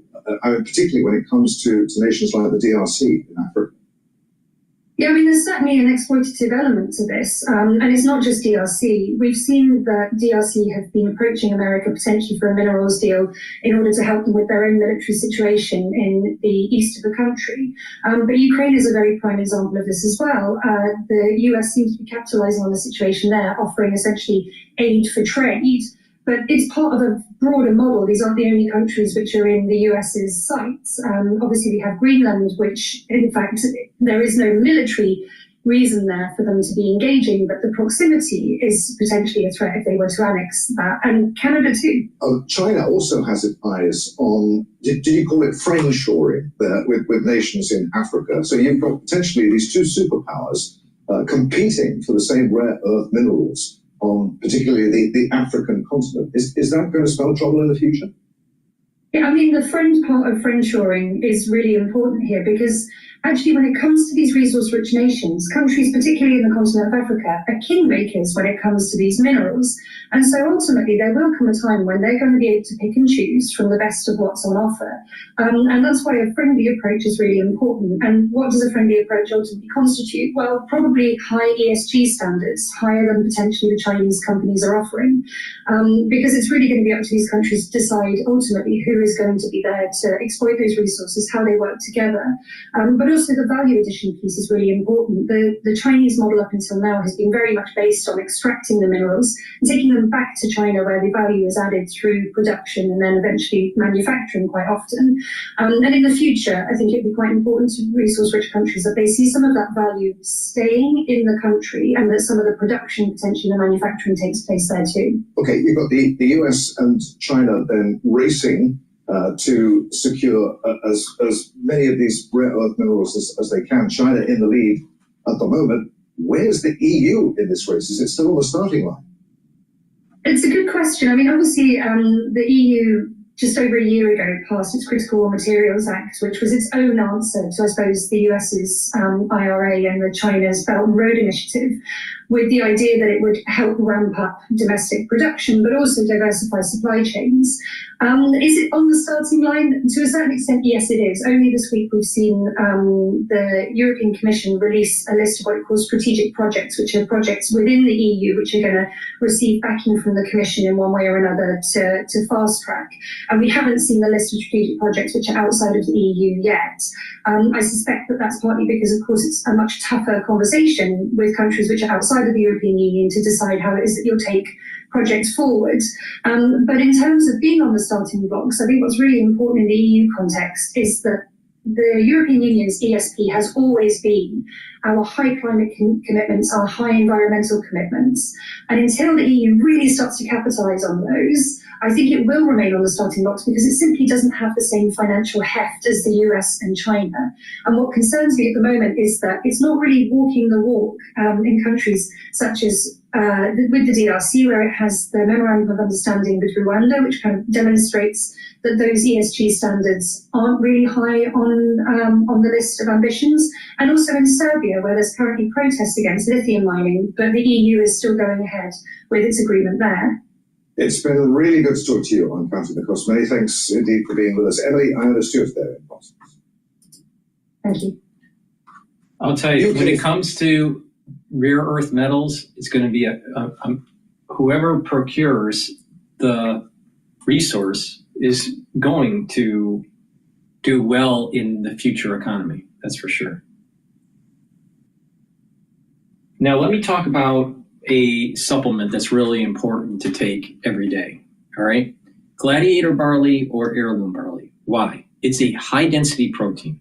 This barley is something that you cannot get at the grocery store. All right. It's high density heirloom barley. All right.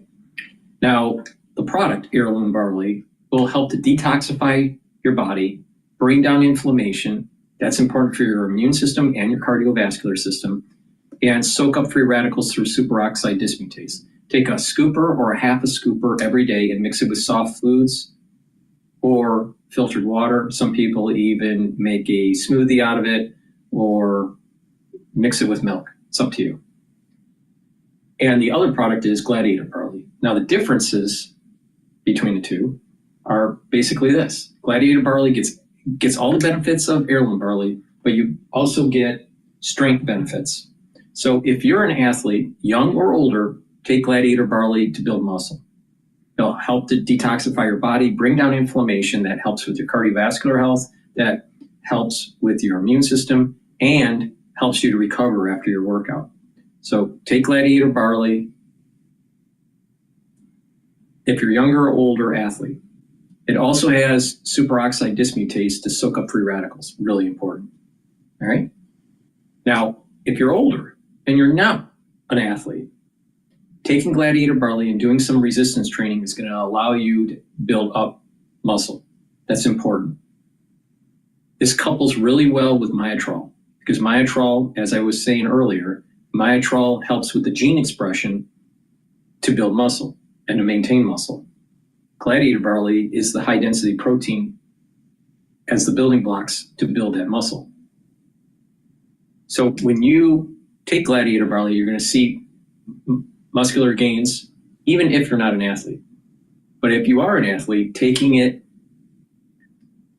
as a pre or post workout nutrition, really beneficial. Okay. Now I also have a product called Boomer Boost. Now Boomer Boost has 68 nutrients. It's extensive. You know, you can take the time to read this. And this powder you take every day as for breakfast or for lunch. Mix it with soft foods the same way you would do with the Gladiator barley or the heirloom barley or filtered water smoothie. Take it every day, breakfast or for lunch. And what you're going to notice is that you're going to have a very steady burn of energy throughout the whole day. You're going to be able to sleep better. You're going to have more mental acuity. You're going to get rid of that brain fog. And this targets multiple systems. It's targeting your cardiovascular system. It's targeting your brain function. And it's also targeting strength. So in addition to those three systems, it's going to boost up your energy levels. So you're going to have more ATP and your metabolism is going to be sped up. So you're going to lose weight. You're going to start noticing the effects of this within 72 hours once you start taking it. Take a full scooper each day, once a day, either breakfast or for lunch. The cost of this container is much cheaper than what you're spending for a month for breakfast or for lunch. So you're going to save money, you're going to get healthy, and you're going to lose weight.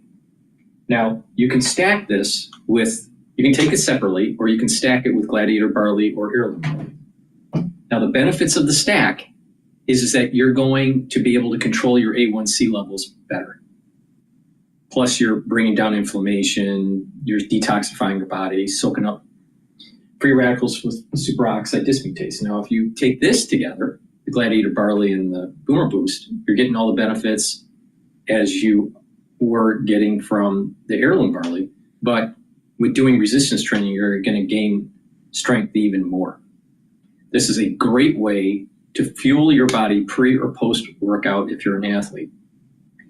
If you're not an athlete and you're older, taking this is going to help you in many different ways.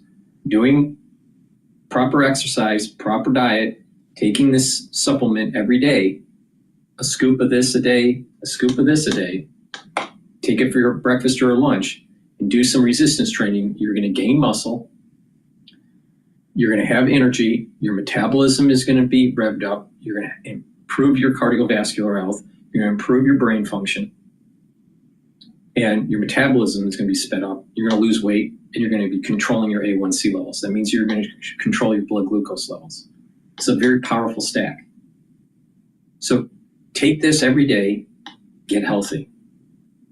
The cost of these two containers and doing proper exercise is going to pay you dividends later down the road. Most chronic illness in the United States is self-induced. People don't want to hear that, but lifestyle is a big part of it, a big part of why we have the crisis we have with cardiovascular health or cardiovascular disease and diabetes in the United States. You can reverse it in most cases. So go to my store, the-studio-reykjavik.com, take the Boomer Boost, take the Gladiator barley, take charge of your health. It's really important, but you got to do it. You know, people can tell you how to do it, but if you don't do it, it will eventually catch up with you.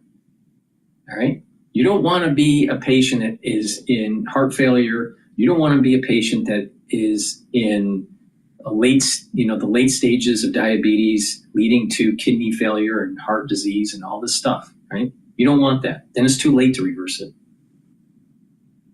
So please go to my store, the-studio-reykjavik.com. Get the Gladiator barley, get the Boomer Boost. It's a holistic approach. I've been saying this for many broadcasts here. And get healthy.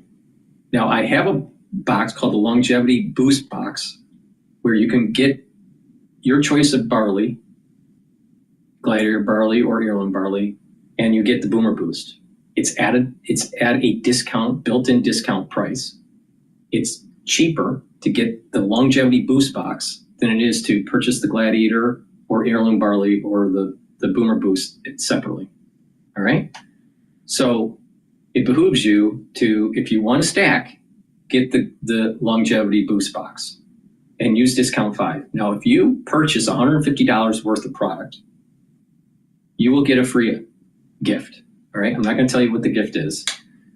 And, please take advantage of that offer, $150 or more, and you get a free gift until supplies last for the gift. But it behooves you to go to my store, the-studio-reykjavik.com, and get the great products that I offer, get healthy. Follow this holistic protocol, and you will start noticing that you have more energy, your systems are performing better, your immune system is performing better, your endocrine system is performing better, your brain function is performing better, you're getting better sleep, you have more energy, more vitality, and you're slowing down the aging process. And you're soaking up those free radicals. Please go to my store, the-studio-reykjavik.com.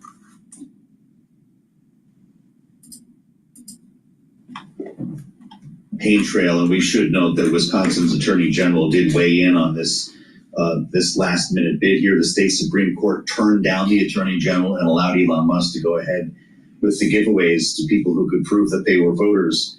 I want to get into Florida here, Rick Davis. This is really an interesting moment. Stephanie Murphy mentioned Democrat Josh Weil.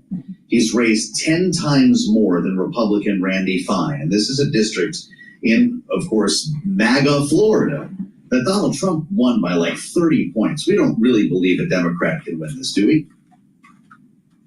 We believe a Democrat shouldn't win this. A district like this, as you point out, that's a Trump plus 30, it should be a walkover. But you also point out that Weil raised $10 million while the Republican opponent, Randy Fine, only raised about $500,000, made up some of the difference by writing a $600,000 check just recently, finally got on the air, right? Just this last week. He's finally showing that he can put up some TV ads. I mean, it is a disgrace for the Republican Party that we have these two specials, because in the old Matt Gaetz district, the Republicans been outspent 10-1 also there. And so where's the failure in the system? The Republican National Congressional Campaign Committee hasn't raised money for these people. The White House thinks that we really don't need these two seats.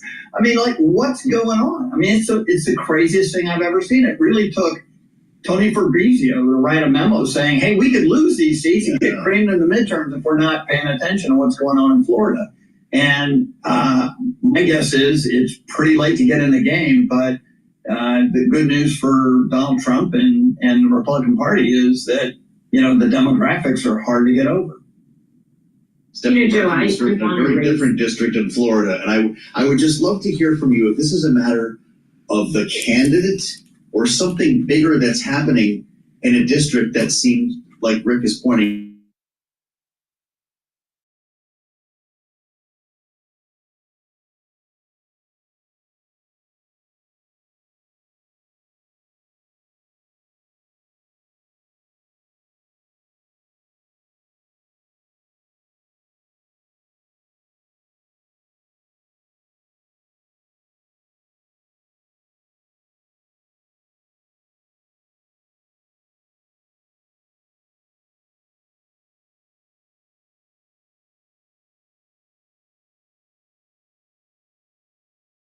Late to realizing that he's in trouble, and you're seeing the money start to pour in and try to help. But at the end of the day, Democrats win just in overperforming in this race. If they actually win the seat, then even better. But I think they're going to win the narrative coming out of this to say that, look, the Trump administration and Republicans are out of touch with Americans. They are increasing costs. They're not lowering prices at the grocery stores. At the same time, they are governing in a way that is a bit chaotic, texting military attack plans on Signal. I mean, there's all kinds of examples that point to this administration not delivering on what they said they were going to deliver on, and now they're going to pay the price for it at the ballot box. And so Democrats just have to overperform in this for them to win the narrative on this race. You start wondering maybe what would have happened if the DCCC invested in that district. We're going to talk, by the way, more about the Signal story that Stephanie Murphy alludes to. Really interesting take today in the Wall Street Journal about Mike Waltz and what might still be on his phone. Rick Davis, do you believe in moral victories if the Democrat outperforms in Florida? Is that a story, even if it's not a victory? I don't know. I think it points out the significant difference between a member of Congress like Stephanie Murphy and a political hack like Rick Davis, where winning matters. I don't think there's such a thing as a pyrrhic victory. You lose, you lose. You don't get that vote in Congress. You don't get to manage that district. You don't get a seat at the table. Let me do another stack here before I end the transmission. Resveratrol, really important to soak up free radicals. It helps with mitochondrial health, and that will help to boost up your ATP levels. Resveratrol also helps to get rid of cells that are in senescence. That's important to rejuvenate certain tissues that can be rejuvenated by adult stem cells. And resveratrol stacks really well with NAD+ and ubiquinol and C60. All right. So take resveratrol every day, slow down that aging process, and to get more youthful gene expression in your tissues. Now let's talk about C60 for a second here. C60 you can get in MCT coconut oil, extra virgin olive oil, or avocado oil. You can get it in a 2 ounce, a 4 ounce, or an 8 ounce configuration. It is cheaper per ounce to get it in the higher ounce configuration. It's at a discount. Now, C60 is a very potent antioxidant. It's going to soak up free radicals. C60 is a molecule. It's a fullerene. It's a 60 carbon molecule that is suspended in an oil because it's lipid soluble. And it allows you, and that will allow you to absorb it properly. So it has to be suspended in a lipid. Take it on an empty stomach for best absorption. If you work out, take it before your workout so you can recover quicker, and it'll soak up free radicals that you're producing during your workout. Now, what you will notice is that when you take a teaspoon a day, every day, that you're soaking up those free radicals and your energy levels are going to be going up. Your health of your mitochondria is going to be going up. So the stress in the cell is going to go down because there's less free radicals. The cells and the tissues are going to perform better, and therefore your organ systems, your endocrine system, your immune system is going to be more robust. This also helps with neurons. The health of your mitochondria in your neuron is very important. By reducing the stress in your neuron with reducing free radicals by taking C60, you're going to soak up those free radicals, less stress on the neuron. It's going to help with the mitochondrial health. There's going to be more ATP for your neuron. You need lots of ATP to produce neurotransmitters and to have these neurons fire. And when you have more healthy neurons and you exercise, get better blood flow, learn new things, talk to people, read and write, talk to people in the real world, you're going to have better neuroplasticity. And when you have better neuroplasticity, when you have positive neuroplasticity, you're going to think faster, you're going to remember things better, and your body is going to perform better. Because you've got to remember, your neurons control your muscles. Your neurons control your balance. So the healthier your neurons, the better your balancing, the better your musculature and body coordination, and the better in terms of cognitive function. So please go to my store and get this C60, either in avocado oil, MCT coconut oil, or extra virgin olive oil. Take a teaspoon a day, every day. Your energy levels are going to go up, and you're going to be soaking up those free radicals. There's going to be less stress in your tissues.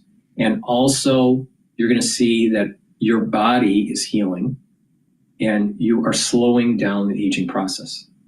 And so you're slowing down the aging process and your body's healing, so you're slowly reverting back to a younger self. All right, you can't become an infant, obviously, but you can slow down the aging process and allow the body to heal quite a bit by taking C60. Now, it's a holistic approach. Again, proper diet, proper exercise, make sure you filter your water, stay away from processed foods, clean your environment, detoxify your body, do proper sleep, exercise by doing resistance training, stretching, cardio, and balancing exercises. All are very important. Get enough sleep, get 3 cycles of REM sleep. And when you do these holistically and you take the proper supplementation, you're going to slow down the aging process and boost up the health of your body to the best that you can. Now, it's better to do this and to try to build your body as best as you can as you move into your geriatric years. And that way, in your geriatric years, you're going to have more vitality. So please go to my store, the-studio-reykjavik.com. It's the-studio-reykjavik.com. The links are in the description of this video and all my videos. Go to my store and get the C60 and stack it with resveratrol. This is a great stack. C60 also stacks really well with NAD+ and ubiquinol. So please go to my store, the-studio-reykjavik.com. If you purchase $150 or more on my store, you will get a free gift until supplies last. Use discount 5 and you get $5 off any order. I have done the best that I can to tell you how to stack these things where it's affordable and you get the most out of the stack based on your budget. Thank you for listening. This is the end of this transmission. Hopefully I will be able to do another transmission tonight. I apologize for some hiccups with Rumble. I'm not sure why that was. But thank you for listening. Remember, I have X Spaces live streaming on these shows. You can ask questions live if you want by just going to my X channel and requesting the mic. Thank you for listening. The ones that have been watching me on Rumble, thank you. For the ones that have been following me on my website, thank you very much. And YouTube and X Spaces, I appreciate your viewership. So this is the end of the transmission. Please have a nice day. Hopefully I'll see you tonight.